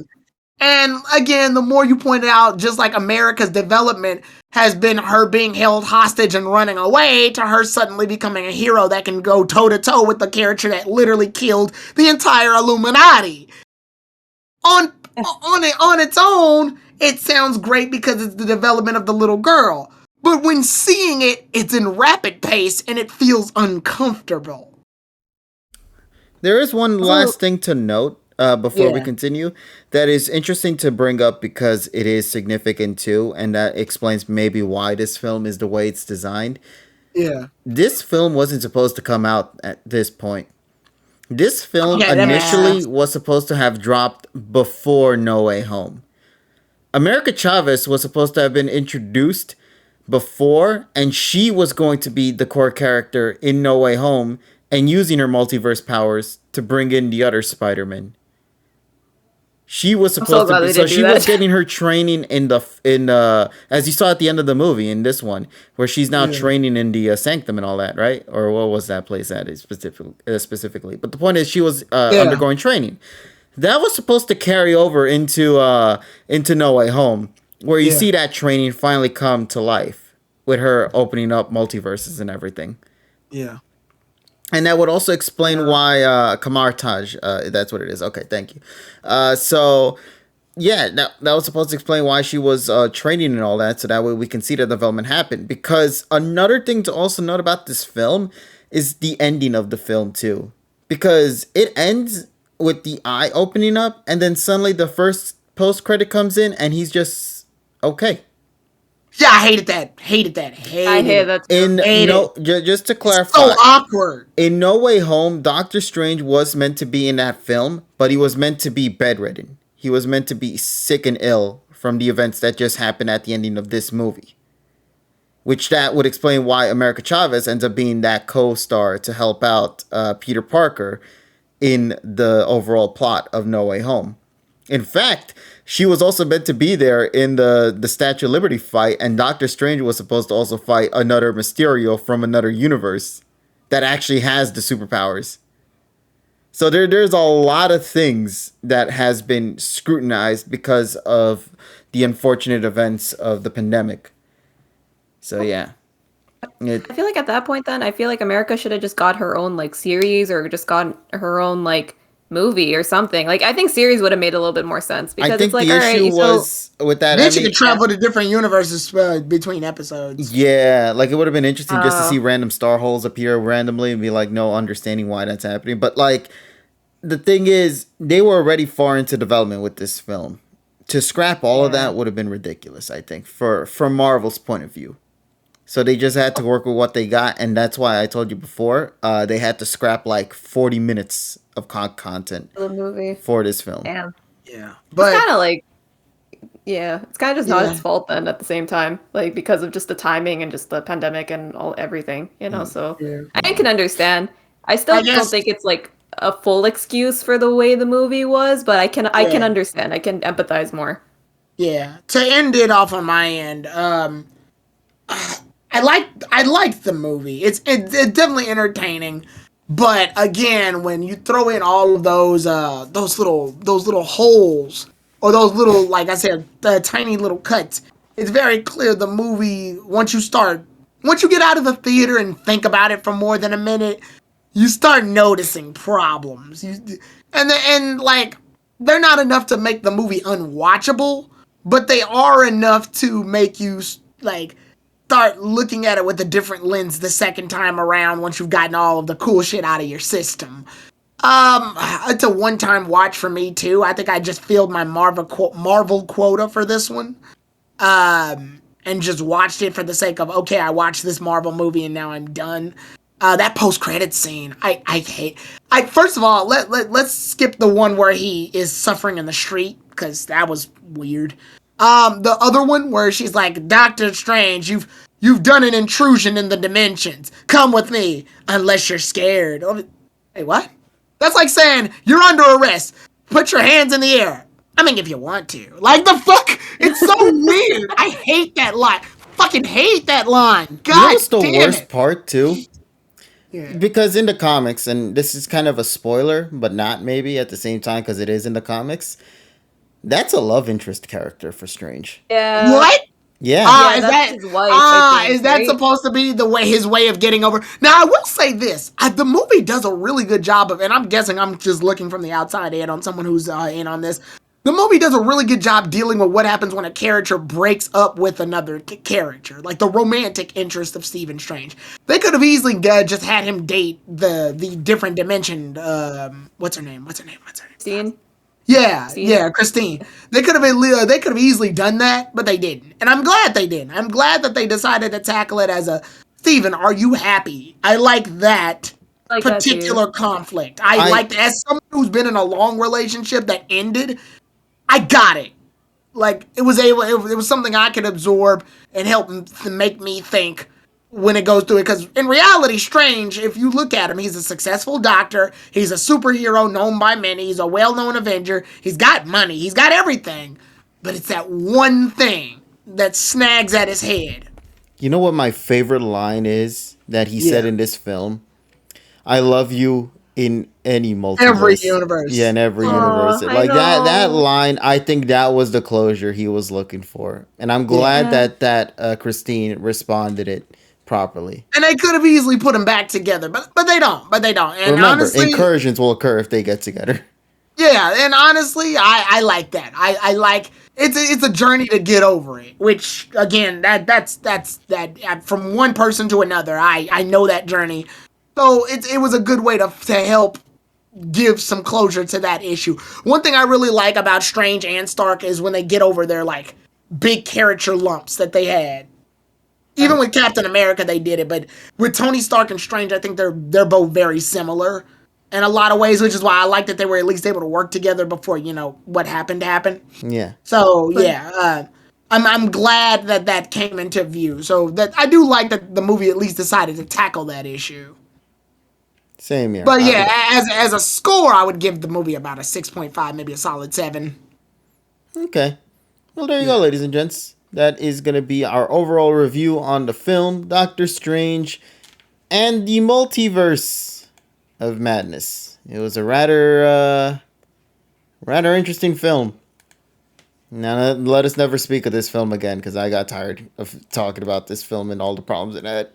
Because Jesus, like I'm always so excited to gush about Marvel films, but this is the one film where it felt so disappointing to talk about, if that makes any sense. Pointing to see the problems in Doctor Strange, because Doctor Strange's movies, or at least the one he was in, and then obviously the other movies he's been a guest in, and this is right after his appearance in No Way Home.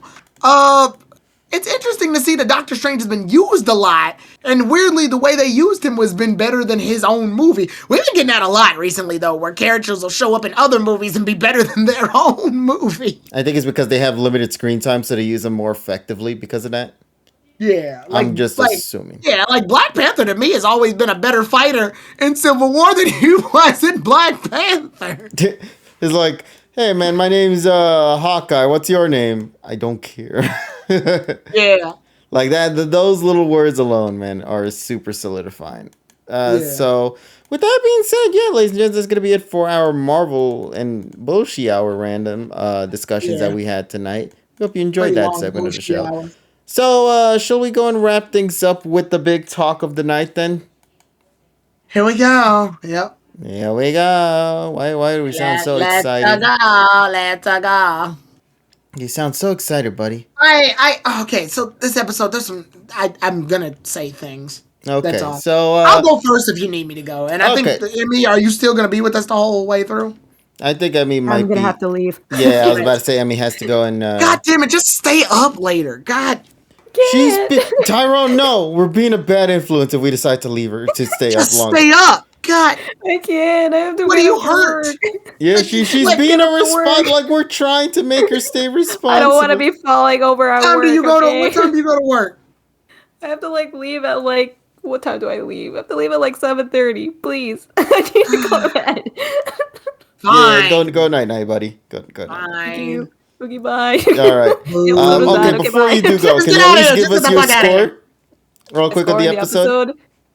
What did I give it on the watch party? Because You didn't give it a change. score, I think, in the watch Yeah. party. Didn't, damn it. I'm giving it a 6.5 out of 10. Okay, thank you. You can now get going, Okay, buddy. bye. Just get out of here. Get the fuck out of here. Bye. We'll speak with you soon, buddy. Everyone say bye-bye to Abby now. Hey, thank you for the follow, by the way. Honorable Senpai. Hey. Oh, I love that name. Thank you so much for the follow there. Oh, Honorable Senpai, you. Honorable Senpai. So, let But us... yeah, I think I'll go first on this one. Okay, yeah, since it's just going to be the you and me, I think we could just, send it Oh wow, back we and forth got in the discussion. duo. We got the duo PokePod today. Yeah, it's just you and me, buddy. Dynamic All duo. right, Let's go. Let's get lash it out with this episode review then. Yeah, I mean, so this episode, I'm not gonna go through the whole summary of the bullshit. You guys watched it. Actually, let me take care of that first, and then I'll pass it. Yeah, go ahead. All Go right, ahead. so episode number 110, the Traitorous Battle Royale. So, a new Project Mu mission leads Satoshi and Go to visit the Shikinsetsu in the Hoenn region. This time, their mission is a survival game. They'll battle the other challengers inside, with only the last man standing being the winner. Go, who brings in Talion with him, meets his friend Tokyo again. But which of them will make it through this battle royale of schemes and betrayal? All right, then. Now, Tyrone, let us begin. Okay, so my thing with this episode, first of all, There's a lot of moments in this episode that feel like they realized the flaws of other episodes and they had to tackle them right now or the plot wouldn't work. For example, when they go inside, the lady's, what's her name? What's the lady with the little I was beauty gonna mark say and the blue Asahi, but I hair? don't think that's her name. Yeah. The blue-haired chick. She stops Ash immediately and goes, "You can't go into this challenge." Oh, now Ash can't do challenges with the girl? They What? saw what happened with the Articuno and they're like, nah. Yeah, it's almost like the show stopped and realized, oh wait, in order for Go to develop, Ash can't be in episodes. Oh, it Or to was the very Asahi. Okay, so I was right. Asahi, yeah. Yeah, it feels awkward. And yes, I know why, because the challenge is a battle royale, and it'd be very weird if a non-challenger won the battle royale. I mean, where would the points go? But they decided now, and the only reason I point this out now is because Ash has played a pretty crucial role in a lot of Go's, like, missions. But the show has finally realized if Go wants to develop in these missions, then Ash has to be excluded. So it's not even the issue that they excluded Ash. It's the issue that they excluded Ash now. Like, I feel like this is something they should have done before. In a lot of missions, actually. So it feels very jarring just to see it happen now, only because, again, it feels like a too little too late situation. And again, I know, it's a battle royale, and it would be very awkward if Ash whooped everybody's asses and just left. The other thing about it, obviously, the episode in and of itself is kind of standard. It's Ash and Tokyo, Go and Tokyo. See, I almost did it right there. Go and Tokyo working together throughout the abandoned boat. And I do like the resourcefulness of Tokyo. But the problem with the resourcefulness of Tokyo comes immediately with the conflict of Tokyo. In the episode, there's a gray/red-haired chick who teams up with this one guy with, like, eye makeup. They team up, and their plan is simple. Pretend like one of them is getting knocked out so that they can betray them when they try to defend the weak. She's gonna put on a facade, if you will, a facade, to pretend like she's down so that they can, like, backstab Tokyo. The issue is the thing that Go immediately points out. If your Pokemon's knocked out, why hasn't the drone said it's knocked out? The plan's solid, but that drone rule at the beginning of the episode immediately wipes away any type of strategy they had of doing that. So Tokyo's forced to be an idiot in this particular scene. He's smart enough to find a hiding spot by memory, just by glancing at it, but he's too stupid to realize that he's being played. And before commenters start coming back saying, but Tyrone, this is Tokyo's character, he defends people and he's nice, from the two and a half episodes we've seen him, I get that. It gels with the character. I've been saying that a lot today. But it gels with the character. I see it on the page. It makes sense. The issue is the very glaring rule that they started off at the beginning, where the writers wrote themselves in a corner. The drone knows when you're knocked out. Go knows that they're being played. Go's tactical in this situation. Tokyo is not. Tokyo is tactical until the episode needs him to not be tactical so they can fall for this conflict. The conflict being that Go has to be the smart one here and realize when the betrayal's happening. And then that'll force Tokyo to be an idiot so that they can, falter their plan. I'm not taking away that aspect. I feel there were better ways to come at this aspect. And I know I'm playing Monday Night Quarterback right now by explaining this, but it would have been as easily as her just running away from the Vikavolt guy, saying that there's a trainer chasing me and my Liepard is very weakened from our other fights. And then Tokyo could have taken the lead, and then they could have backstabbed him. It would have been much easier. But they have to make Go look clever in this scene, so he can't fall for this trick. Tokyo has to. Because the point is that it's trying to make Tokyo compassionate while Go's more tactical and resourceful. We've only seen Tokyo about 2.5 times before this. So, 1.5 times before this. I'm sorry, the Articuno episode and then part of the Celebi episode. So it's very clear that we don't have enough of Tokyo's character to realize if this is believable or not. What we do realize is that he's more passive than Go in this particular section of the story. Again, like I said, the jarring thing is that drone. The writers wrote themselves in a corner when they made that drone, because it allowed Go to point it out, which means that Tokyo has to ignore all the red flags of this plan just so that this conflict could happen. Otherwise, they would have breezed through all of this. And speaking of breezing through all of this, weird choices of moves were used on a lot of Pokemon. Again, it's a battle royale and you can't prepare for every conceivable situation that happens.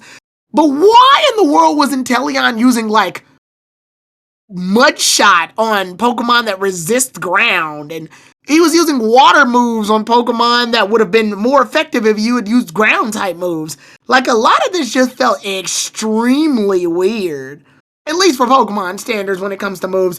And not to mention, this is funny that people mentioned this before, was like, oh, the animation and the art looks so good in the opening. I don't want to hear people trash talk Journeys ever again. I'm like, I feel like all the art and animation went into that opening, because the last few episodes we've been watching animation-wise have looked butt ugly. Like, god damn. Like, ugh. I don't know about you, KG, but I've been seeing it. Like, I mean, a lot of people complained about the Greninja episode for that. Yeah, the battles in this episode looked gross. Like, god damn. Not even that the fact that they were one-shots. To get a battle royale in one episode, I understand that some of these Pokemon are going to have to get knocked out fast. But even still, there was Razor Leafs that were very choppy and were rotating in the air, and then they finally just shot forward in the slowest speed that you could ever see.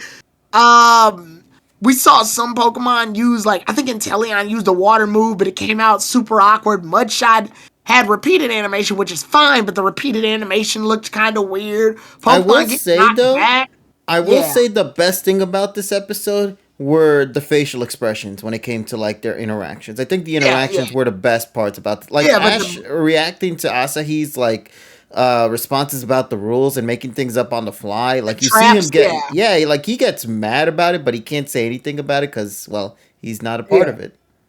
Yeah, I mean, but the keyframe animations, goddamn, these were awkward to look at. But now that I got the bad out the way, I can actually end on a good note. All right, go. What's going on?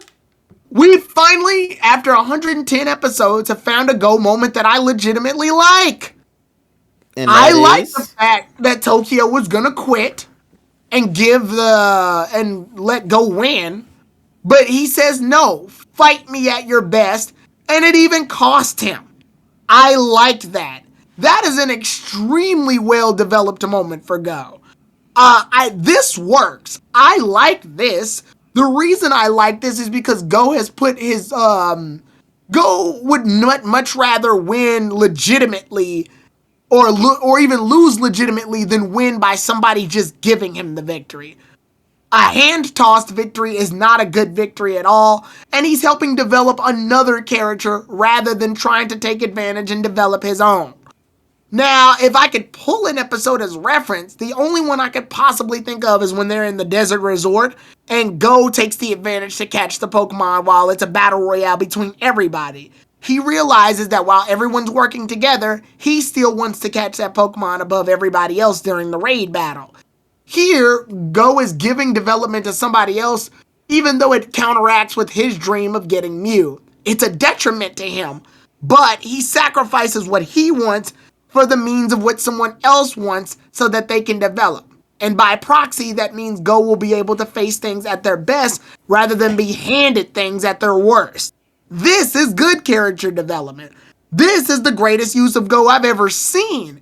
It's taken us 110 episodes to get this far, but it's good to see that they actually took a step forward in developing Go's character beyond I want to catch all Pokemon or I'm socially awkward when the plot needs me to be.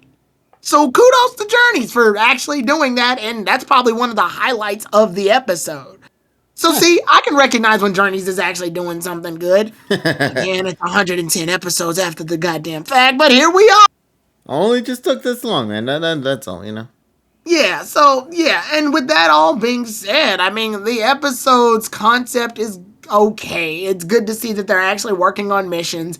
It does feel a little out of place when they finally do show up, but it's very clear that I like that they're finally realizing some of their flaws. They're just realizing them very late, so all of this seems increasingly awkward.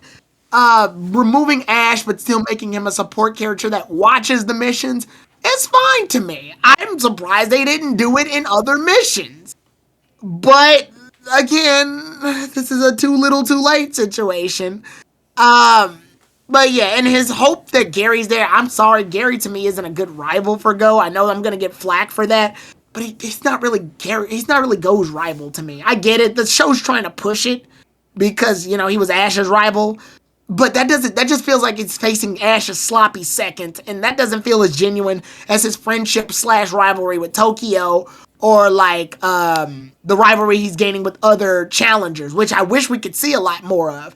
I hate that the challengers just show up and leave as NPCs that are here and then are gone, and we don't know them. In fact, when we started Project Mu, it felt strangely vast.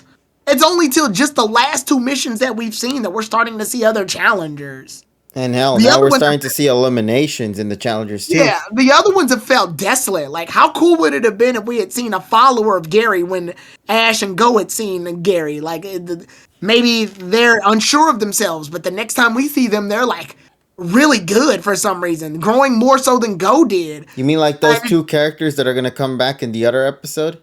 Yeah, like I kind of wish they had implemented that earlier, but we're so late in the game now. It's like, and I'm sorry, I know Pantomime saying better late than never, but again, we're talking 110 episodes, and it just feels weirdly awkward. It's kind of like that How situation from Sun and Moon. Yeah, where they have these ideas, but the implementations don't ever live up Yeah, because they only How use should have them been one time. Yeah, How should have been introduced way earlier in the Sun and Moon. I Or had baffled more me. episodes, just in Yeah, general. I've heard from Sun and Moon fans he's barely even considered in the group. No, he's not. Yeah, they don't associate him with the others, even though he's around their age, which is sad. He's from Alola.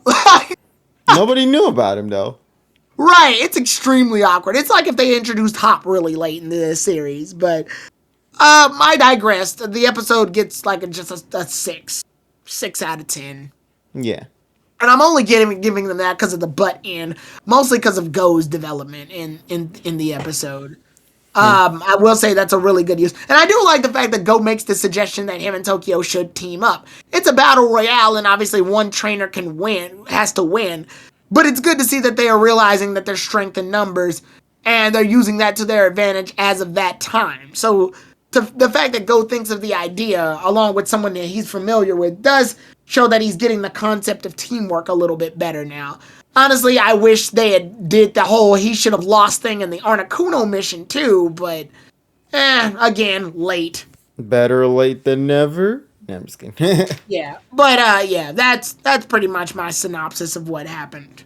Alrighty, understandable, buddy. And honestly, I kind of I feel the same score as well. I honestly think I'll give it like a 7. Just because I did like the ending a lot more than you probably. Because that was one of the rare moments it ends on a sour note.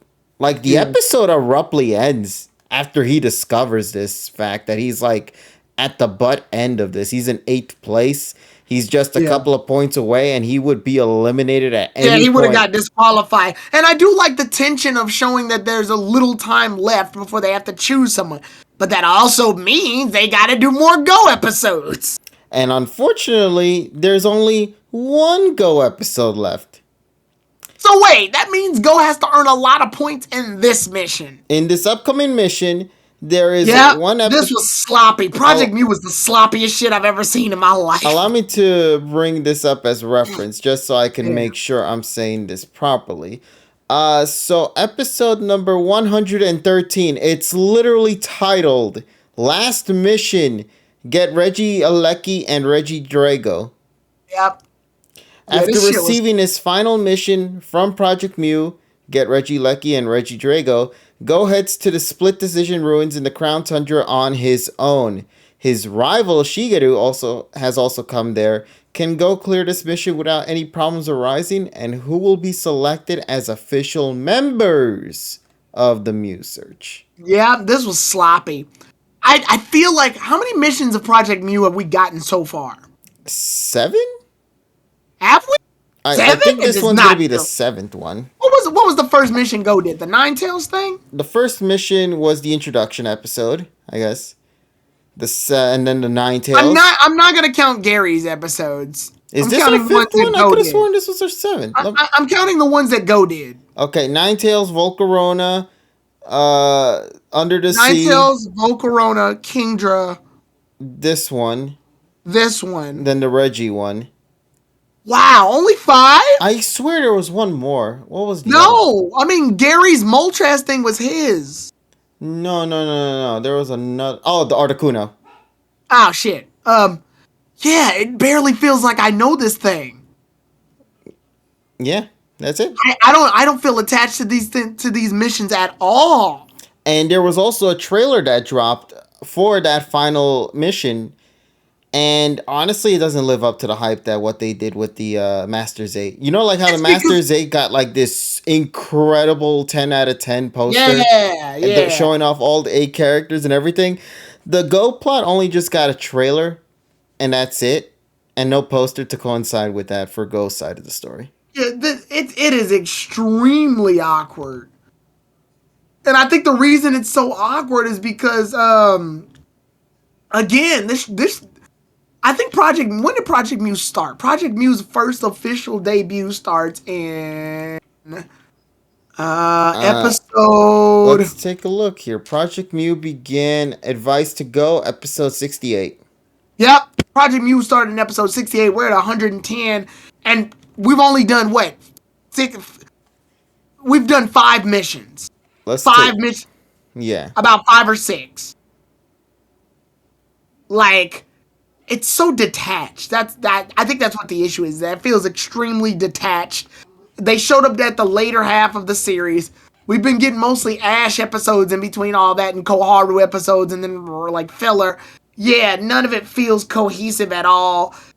It feels like when Project Mew happens, it happens all of a sudden. Like, an episode will begin and goes like, oh, it's a Project Mew episode today. Or we're doing a Project Mew thing today. It never feels like it's like, there's never any build-up. You know how like Ash has to train for some of the people that he's fighting in the Pokemon World Championships? Yes. We don't get that. We don't get no prep for any missions. We don't get Go figuring out which Pokemon he wants to use for a certain mission. We don't get him having to catch new Pokemon to prepare for a mission that he's got. Like, there was, it's one of those situations that has a good idea, but the execution falls really flat. And honestly, and as chat mentioned it here, the Go missions, they felt more filler than actual plot. Yeah, like imagine how cool it would have been if they had said, Go, your next mission will be located in this area, but we'll give you details on the day of. Please be sure to pack water Pokemon. We strongly recommend. How cool would it have been to be like, okay, then I'm going to go out to Sinnoh and catch some water Pokemon, or I'm going to go to the Great Marsh and catch some Pokemon from that area because they house a lot of cool water Pokemon. And then you get like preparation for it, and then like, okay, your incoming email is going to show you like that would have been cool if we had got like some prep, and then it would have also fallen into Go's mission to catch a lot of Pokemon too. And like they could have handled this way better. They could have handled this way better. It's sloppy. It feels last minute. And then now that they've relegated them to these missions, they suddenly show up and then they're gone as soon as they show up. It doesn't feel comfortable to me. Also, I'm seeing the chat mention the it feels similar to the ultra missions from Sun and Moon. Yes. And honestly, no, they don't. Because the ultra mission ones in Sun and Moon, first off, all of the episodes were literally an arc. Like every episode ever since Poipol's introduction was about Poipol's development and the Ultra Guardians and all that stuff. Which then led to the conclusion with Necrozma at the end. But the thing was, it wasn't so spread out. It was literally a full-on narrative story with 1 or 2 filler episodes in between to then get to the big finale at the end. But like with the Go missions, it felt so spread out that Yeah. it felt more like that was just a part of a filler quest than it felt more like a narrative for Go, which hurts a lot Yeah. because like as we look, I'm looking right now here. Like, look at this. He has to first of all do a trial mission to get a qualification, so that doesn't give him a point. And that was the Ninetales, catch the Alolan Ninetales. And then he Right. began his journey, officially looking for a shiny Volcarona and collecting scales from it, locating a wild Kingdra, locating an Articuno, and then this episode. So in technical counts, he only has done 4 missions that given him tokens. Wow. Because the Alolan Ninetales, that was just simply a qualification mission. Wow, I think that's what it is too. And this point system, like, it's so awkward because it's like, how long has Project Mew been going on to the point where everybody has been getting these points, but for some reason Go's still there, and Go learned about Project Mew after Gary had already was earning points. So does that mean all the competitors just learned about it recently as Go did? Did they what? Like, how come? I mean, yeah, Gary obviously was getting points too because of the Moltres Feather mission where he got tokens from that. But are there veterans? And if so, wouldn't they be the ones that are chosen for this mission? It's so weird. Like, There's a lot of inconsistencies with this one. it's so awkward. Like, that means Gary's just been having this weird one leg up above everybody else. Like, Actually, yeah, what is with Journeys and their whole point system shenanigans? They did it with There the is no, PWC and then now with the trial missions. Well, because they can't axe Go because it's his plot. He has to qualify to at least stick around because in all out honesty, he should be eliminated. But he's not because he has to do Project Mew. So he has to have the points necessary to stay. But in order for that to happen, that means everybody else has to have less points than Go, or at least around the same points as Go, with some outliers being less. But then that means they had to have just known about the Go mission, about the Project Mew missions. But Gary already has been knowing about them, so he's a veteran, which means there should be other trainers like Gary who've already known, which means they should be the qualifiers, which means they should have way higher points. But there's still about 8 people that have enough points to stay around. That means everybody's just been not doing good at missions recently until just now where they're earning points. You see Also, what I'm yeah, getting at? Curl brings it up too. Not to mention that many challenges can get tokens, you can get them also through losing too. Exactly, like how they didn't wind up beating Articuno, but they still got tokens for it. So, with that being said, if there's people that have been doing Project Mew before Go, even if they're losing, they should be at a higher rate than Go. Because Go hasn't been exactly winning all of his Project Mew missions either. So, shouldn't he be in dead fucking last, or to the very least, like, eliminated by this time? But he's not because he has to stay in the story, so he just barely qualifies. But then it begs the question, are the other people in Project Mew, are they getting headway on Go? Does that require all of them to be bad? Does Go have to be extremely better than them? It's weird. It's so yeah, because weird. if you're still losing, you still get 8 points. So how are there people with only 4 points? That means everybody in Project Mew, with the exception of Gary, are just terrible. Either that or they were also just as late as Go. And I don't know, man. But that feels awkward. It makes it feel like the plot only started when Go decided to do the Project Mew mission. It also What is are funny the odds too. of that? It also is funny too because when you think about it, we learn about Project Mew through Oak. So Exactly. wouldn't Oak, know about Go's dream since he always keeps clamoring about it? And Tokyo wound up doing it after Go, yet he has more points than Go. Oh shit, you're right. What the fuck is happening? This is so weird. Like, it almost feels like it was a last minute plot that was contrived to make it so Go has a mission rather than just catching Pokemon. Yeah, because he technically won 2 missions and lost 2 missions. He won he's down against the for it. shiny Volcarona and he won against the Kingdra. But he lost Yeah. against the Articuno and he lost against the Battle Royale, which was this episode. And don't get it it wrong. I'm always down for I'm always down for plots changing in the middle of a series where things like take place and now the character's goal winds up being a different goal. But it should always be a smooth transition, and it should never appear as if things have suddenly made a change so drastically. It should never appear that way. And right now, this feels like we're seeing everything under the curtain. We realize that we're at 110 episodes in right now, and they have to make certain adjustments to line up for the finale of the series. And never has it felt this awkward. Even with Sun and Moon and its awkwardness with the League, which I'm sorry, I know you like that show, KG, but the League, when the League shows up, it's very clear that none of these trainers are ready for it. None of them. No, Not they a learn goddamn about it as person much as there is everybody ready. else. Yeah, it's very clear. Lily showed up to this bitch with a Vulpix and thought everything was gonna be okay. Like, no. No, but to be fair, in that aspect, that was also like in the Sun and Moon games too. You didn't even know that there was going to be a league until they came out and told you, oh, there's also going to be a league. Yeah, but also the video games formatted in a way where you can make a pretty viable. No. I'm saying, but I'm saying like in the narrative, like if you were to be in the player's shoe. Up, So when the League does show up, you got Pokemon already set from your adventures in Alola. And you had a goal. Here in Sun and Moon, everybody fucked around, and then Kukui said, there's a league. Shit, all I got is a Togedemaru. What do I do? Like... And then somehow makes it into the top 16. Yeah. But even then, I could accept that a little bit more because the League wasn't supposed to be this heavy super competition thing. It was more or less an Alolan fun event. Yeah, which was their way to conclude. Tournament. It was a tournament that just happened to be an event. It was not, I'm not, hopefully this isn't disrespectful, but it's no different than when they decided to have an annual pancake race. It was a fun Alolan festivity. No, that's what Kukui said. He said he created it with the mindset of trying to show off Alola.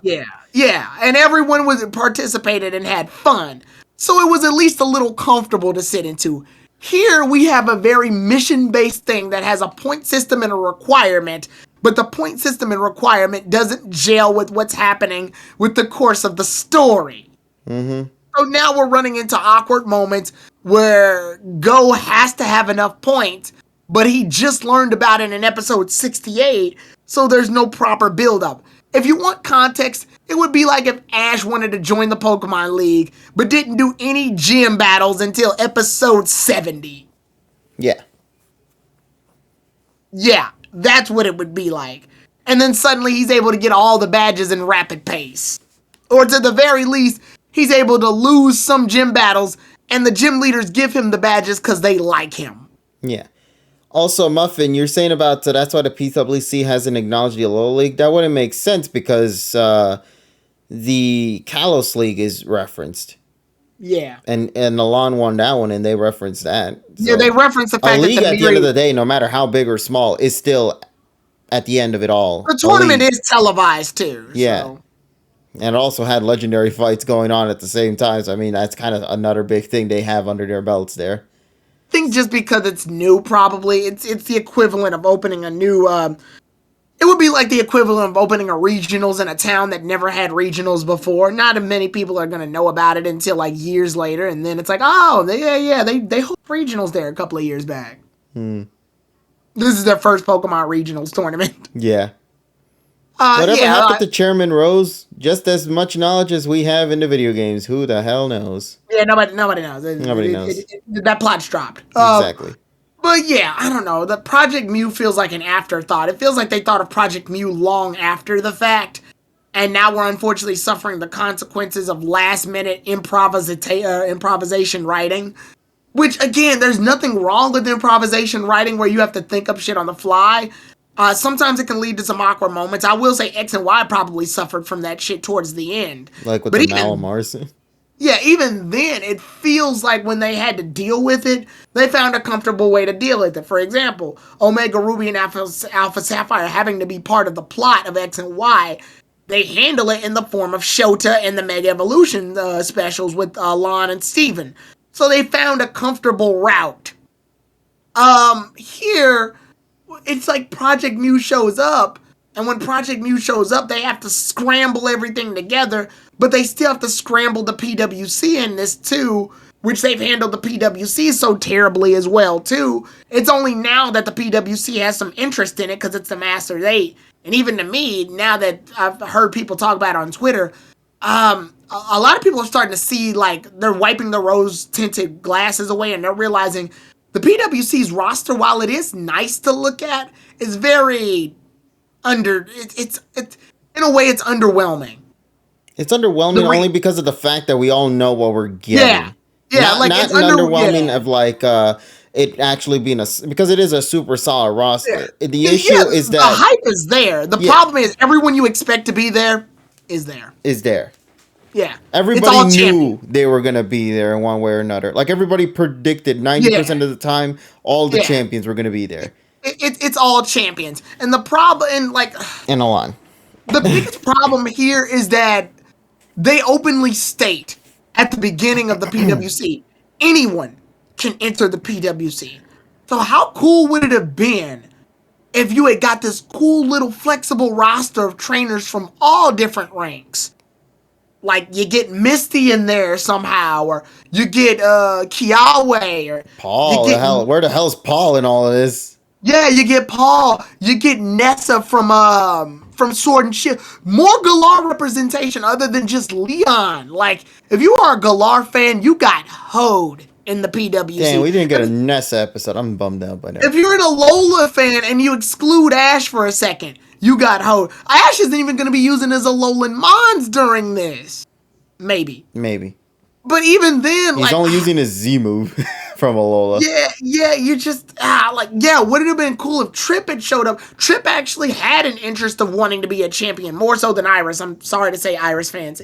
Trip had more of an interest. His whole character arc during the the tournament? The Pokemon World Tournament? Yeah, no, the Pokemon World Tournament. The one where he fought Alder. Oh. And he went into that bitch fit about wanting to win.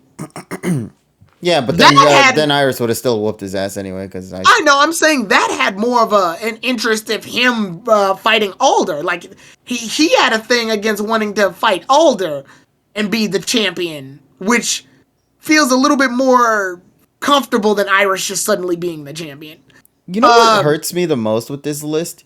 Yeah. Is that I feel there's supposed to be a bigger focus, honestly, on the new generation. Because, you have these star-studded, talented veterans in here. You have Cynthia, you have Diantha, you have Steven, you have Leon. These are, veteran trainers, right? Yeah, we know they're good. Yeah. But then you have the new generation, which is Iris and Ash and Alon to an extent.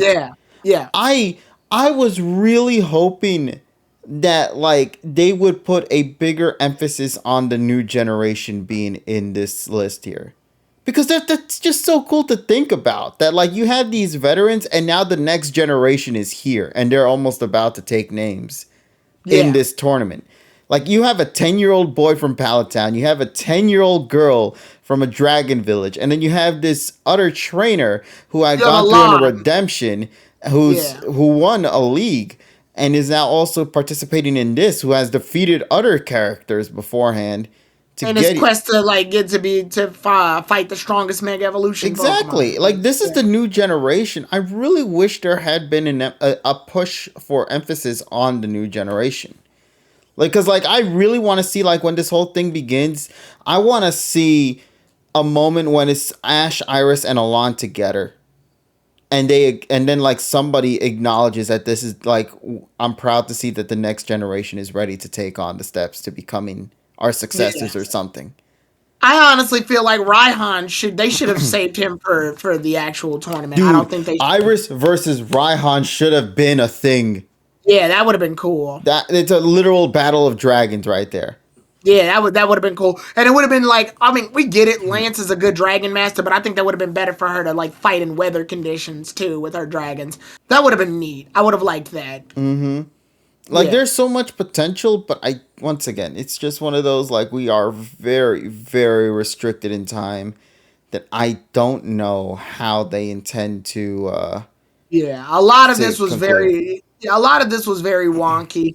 And again, we're talking Pokemon World Championships being balanced with Project Mew, being balanced with whatever they decide to use for Koharu. And other characters. Also, Every is episode at Team this Rocket point even has. gonna appear again this year? I don't. Yeah, That's sad to say. I don't even know what the hell they're doing with Team Rocket. Because at least in Sun and Moon, you could credit them this. They actually had them in the league, so they were still important to the plot, and they were actually involved in the final arcs too, by also fighting against the giant ass screaming mutant with the Beware and all that. Like there were still good things they did with Team Rocket. Now in Journeys, I can't tell what the hell is going to happen with Team Rocket. Are they even ever going to show up again by year's end? Was that radio show their last episode? I don't know. That's exactly the thing. No one knows, bro. We just gotta, we just gotta hope that they can finish strong. I guess. I mean, that to me, and occasionally, I know you usually say like a good ending is very good for the show, but the journey to it sometimes can be just as like awkward too. It's like if you told me I had to walk through glass in order to get $1 million, that's great, but the glass still hurt. I have to pay $1 million to fix my foot now. Exactly. Like, so what did I come out with? Yeah, it's exactly like it's just. I'm sorry. You gotta take into consideration the beginning, the middle, and the end. And to me, like the beginning was great. The middle was the worst. The beginning showed promise. I think that's why I'm saying it's great. Yeah. It's because at that time everyone was so innocent. No one had an idea what was going to come from this. Yeah, but only potential. Yeah, but you slowly start to see the cracks. You slowly start to see what's been happening, and I get it. Some people are going to immediately say, "Well, the pandemic caused a lot of writing issues and problems," but there's some things that I see here that was set up that even in hindsight should have been tackled a long time ago. And there's only so much you can blame on the pandemic. I will say it affected them. I'm not gonna that 100% guarantee, because I'm not gonna be inconsiderate and play the oblivious idiot here. I know that they had problems during. That's obvious. But some of these things were things that, even if you exclude that, I've seen writers from other animes bounce back from far worse. Like, just based on the conditions of how writers and animators are treated. I've seen them bounce back from worse. And honestly, like, even for a weekly anime, this wasn't it. The handling of this wasn't it. I feel like, if anything, they could have used that available time of not writing anything to effectively, like, storyboard over some stuff or brainstorm so that when they come out, they're stronger than ever. But they don't do that here. We don't get that. We get a road trip. We get a follow, which thank you for the follow there, buddy. Yeah, thank you for the follow. We get a road trip on an opening that never happens. We get battles with lackluster results. We get Ash winning battles because we can't afford to have him lose anything because we're coming too close to the end. We get World Championship rankings that make no sense. We get point systems for Project Mew that are wonky. We get a very awkward battle with Mewtwo. We just get a lot of messes that eventually will come up and maybe stick the landing. Maybe. That's the big if, though. But once again, Tyrone, we just gotta wait and see. That's all we can do. That's all we can do. And sadly, we're approaching the end of it with this upcoming Go stuff. I feel like I should be excited for this Go thing, yet somehow don't feel it at all. And that's my biggest problem. I should. And I want this to be clear. I like Go as a character. I do. I think as a character, I'm not going to say he's the greatest, but I do genuinely like his character. My thoughts on Go's characters, and sorry for the plug, but my thoughts on his characters is gonna be this Saturday during the roundtable where we break down his character. Okay, I'm excited for that. Because I haven't had a solid opinion on Go pretty much during the entirety of Journeys.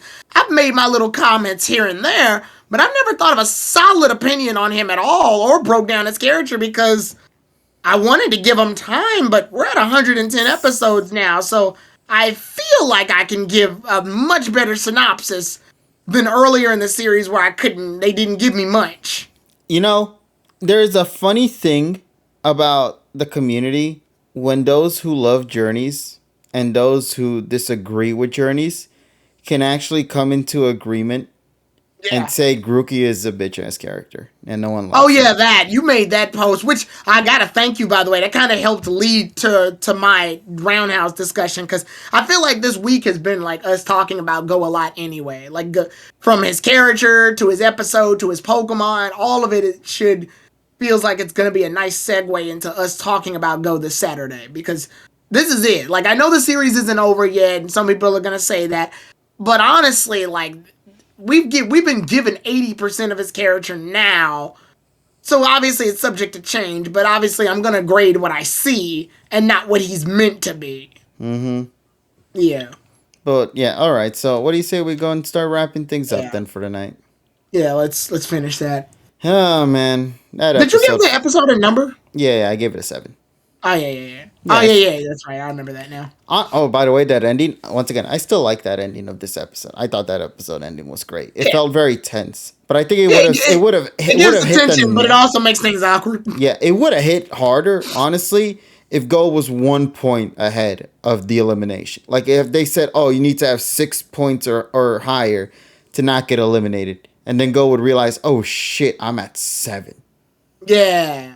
But instead, he has like a 3-point difference. Yeah, I don't like that. No, they said those who got 4 or lower, you get eliminated. Yeah, I don't. I wish he had been like one. I wish he had been so far behind that he has to do double work. Yeah, but unfortunately, even if he had to do double work, Tyrone, the next mission is his last mission. Stupid. See, that means this Reggie mission has to be worth a shitload of points. You know that like stupid thing where it's like, oh, the first one costs only 1 point, the second one only costs 3 points, but the final one is 1,000,000 points. Wait, what? I've done things like this in order to help like compromise for crunch time. Like, for example, when Dawn was in that rut where she couldn't win a contest, what they decided to do is they did the Wallace Cup. And May entered that one too, because that ribbon is available for every region. That one's exclusive to every region. You can use that ribbon for any grand festival. And that was a nice way to go, oh, that's why other trainers from other regions are going to enter this contest, because this one for some could be their now or never. If they don't win this ribbon, it's it. That's a nice way in order to put tension. This is weird because we've only gotten 5 missions and it's like, it's almost time for Project Mew. Oh, I thought we had more time than that. Okay, what's the next mission worth? All the points. Okay. No, it's just weird. It's uncomfortable. It's uncomfortable. Well, moving on. Let's go talk about the shenanigans of the week.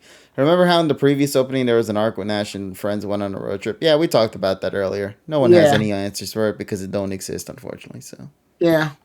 Ah, well. So anyway, what do we got planned for this week, Tyrone, buddy?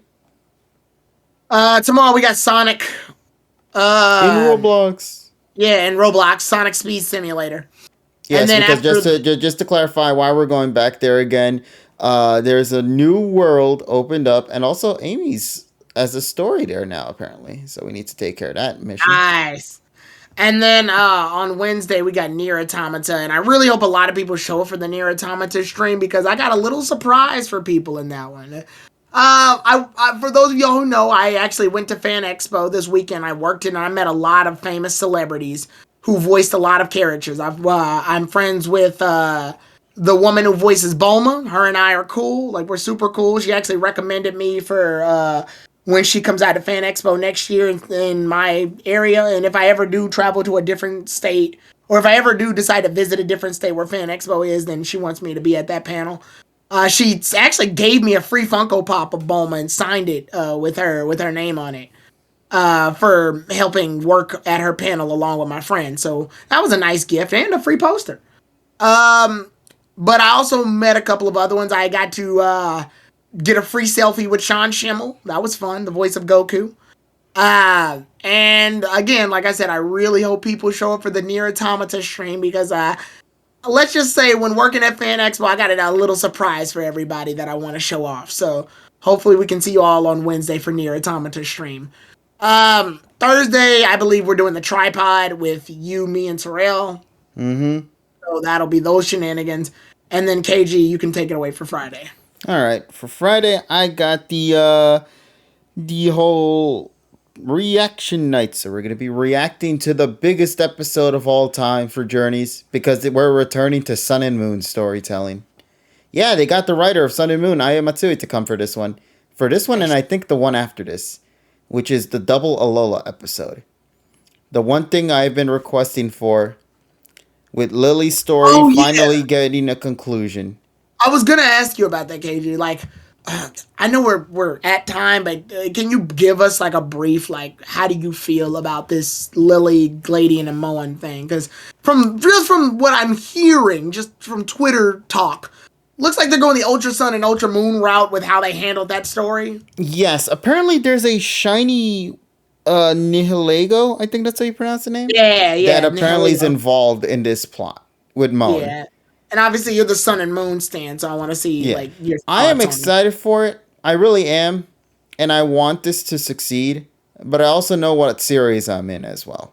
Yeah, And I know Lily is not going to be alone in this episode with Ash and Gladian. Unfortunately, no, it's not unfortunately. I'm excited for this too. But because it is just one episode, Go and Koharu are also going to be in this too. And I don't understand why they're there. they're necessary for this one per se. Like I understood, Koharu with Serena, or even with Dawn to an extent, because that made sense with what they were trying to say. But Go and Koharu for this segment here, I feel could have been to the side, or something. Like if it had been a two-parter, then I would understand their inclusion. But it is one episode. So it makes me wonder like how this episode is going to be structured and where things will go for the narrative. One thing I'm really excited though. We see in the preview Lily hugs her dad. But we don't know the aftermath of what's going to happen from that. And it makes you wonder if they're going to have a happy ending in this episode. Because I feel like it's going to end the way Sun and Moon did, or Ultra Sun and Ultra Moon did, where they see him, they acknowledge him, but they have to let him go because he's no longer him.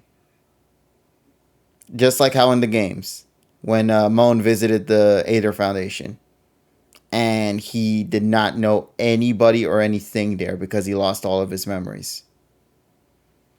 If they pull that stunt off in this upcoming episode, bro, this episode is going to be a solid one. But I'll still enjoy it regardless. I'm still hoping for the best outcome. It's just a matter of we have to wait and find out for when the episode drops, Tyrone, and see if it succeeds or not. That's all I can say on that. Sounds good. I just know that Aya Matsui is working on this episode, and Aya Matsui is the one responsible for a lot of great things from Sun and Moon. I believe Aya Matsui was the head writer of Sun and Moon, so there you go on that. But also was responsible for like the final episode of Sun and Moon, which I consider to be one of the greatest endings to the Pokemon franchise in general. For me, anyway. Everybody has their own taste, but to me personally, I find that to be the greatest one out of them all. But that's also because I love Sun and Moon, so that also might help. But aside from that, not really sure. Not really sure how things are going to work out, how things are going to play out. But we'll find out together this Friday. And I hope everybody is respectful under the assumption of no spoilers, chat. Let us just stay calm and easy with this one. And let's just make sure we together can watch it spoiler free. So that means no spoiling when this episode drops. Thank you. In the Discord chat particularly. I felt bad for poor Emmy and the others with this one. Speaking of Journeys, I'm sure you saw it. Did you see that fan animation that somebody made of May, Max, Drew, and Harley? Yeah, our buddy Lucas actually drew that. Yeah, that's dope. Yeah, that was dope. And somebody actually edited into the opening too. I have to say, I like the what was it? I like that people were specifically waiting for Natalie to respond. Yeah. Yeah, you know why? Because she's the She's big the fan. Natalie. She's the Drew stan. Drew Exactly, and stan. the fact that Lucas drew that is incredible. 10 out of 10 drawing and animation. Animated it too. Holy shit! Yeah, he mentioned about it like a month or two ago that he was It working on it. looks crisp. Mm-hmm. It looks really good. He did an amazing job. And they He's got done this May before. doing He the was the one that did exposition. the Ash one, where like it transitioned to the various generations of Ash. And it's doing the Maze Expedition pose. I was like, all right. There's a lot of cute nods in that. Just couple of seconds animation, bro. Just shows you how much of a love letter people have for, or just like a dedication people have for this franchise. That people can appreciate and enjoy many things. And we might not all see the same thing sometimes, but at the end of the day, I think we can all come to the conclusion that we all love the Pokemon anime. We got some talented ass fans too. Mm-hmm. People really commit, man. That's just the beauty of it. And I love it. I I love mean, but every that's single bit of one it. way. Like I've always used this as a reference. Toyotaro, if you're not familiar with him, he's the one that drew this fan art of Goku as a Super Saiyan 5 a long, long time ago. And guess what he's doing now? He's working on the He's manga. working on Dragon Ball Super the manga. So fans, just if you're passionate, use your passion positively. I can't stress that enough. Positively. That's how you express your passions. Don't fight people on fucking Twitter. Use your passions positively for things that you like. This is how you do it. And It's and really on it, solid animation, really. and it's yeah, and your talents can be seen, and who knows, you'll be the one writing the storyboard for the next Pokemon series or something. Like, I did remember hearing though that Lucas said that when they like were looking for the head director or something of Journeys. I don't really remember the context, but I think they blocked him. ah, Yeah, yeah. so not all Or endings get though. blocked on Twitter. Who cares? Yeah, exactly, right? Yeah. Either way, you made it. Yeah, exactly. Yeah. That, you know what it is? You see it as a negative thing. That only means that you got acknowledged thing. Yeah, since Yeah, you I know. noticed me. Yeah, he noticed me. He went out of his way to see my shit, and you know.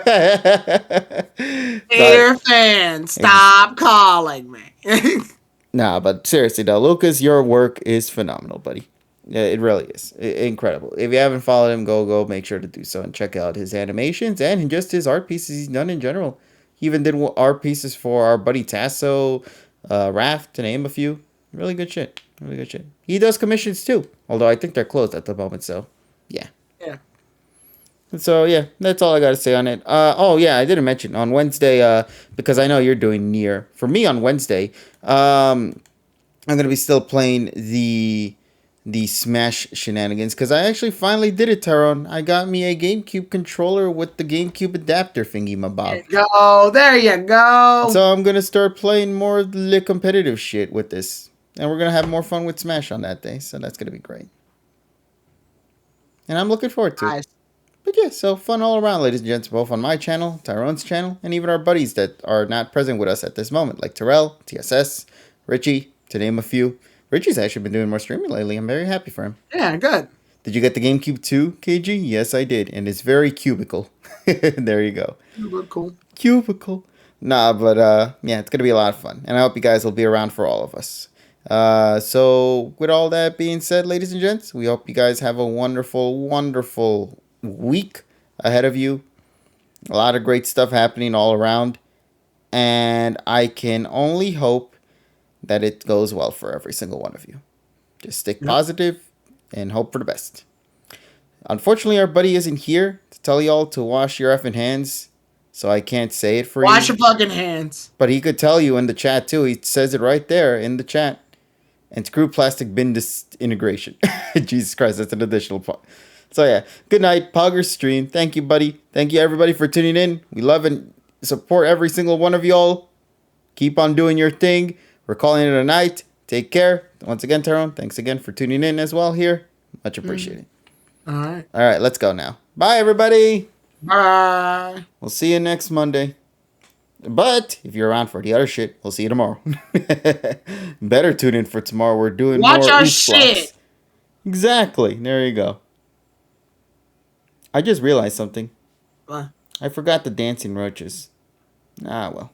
That's fine. Good. No good. Hold on, No let me roach. get the let me get the Toblerone girl back. Hold No, on. no, no! God,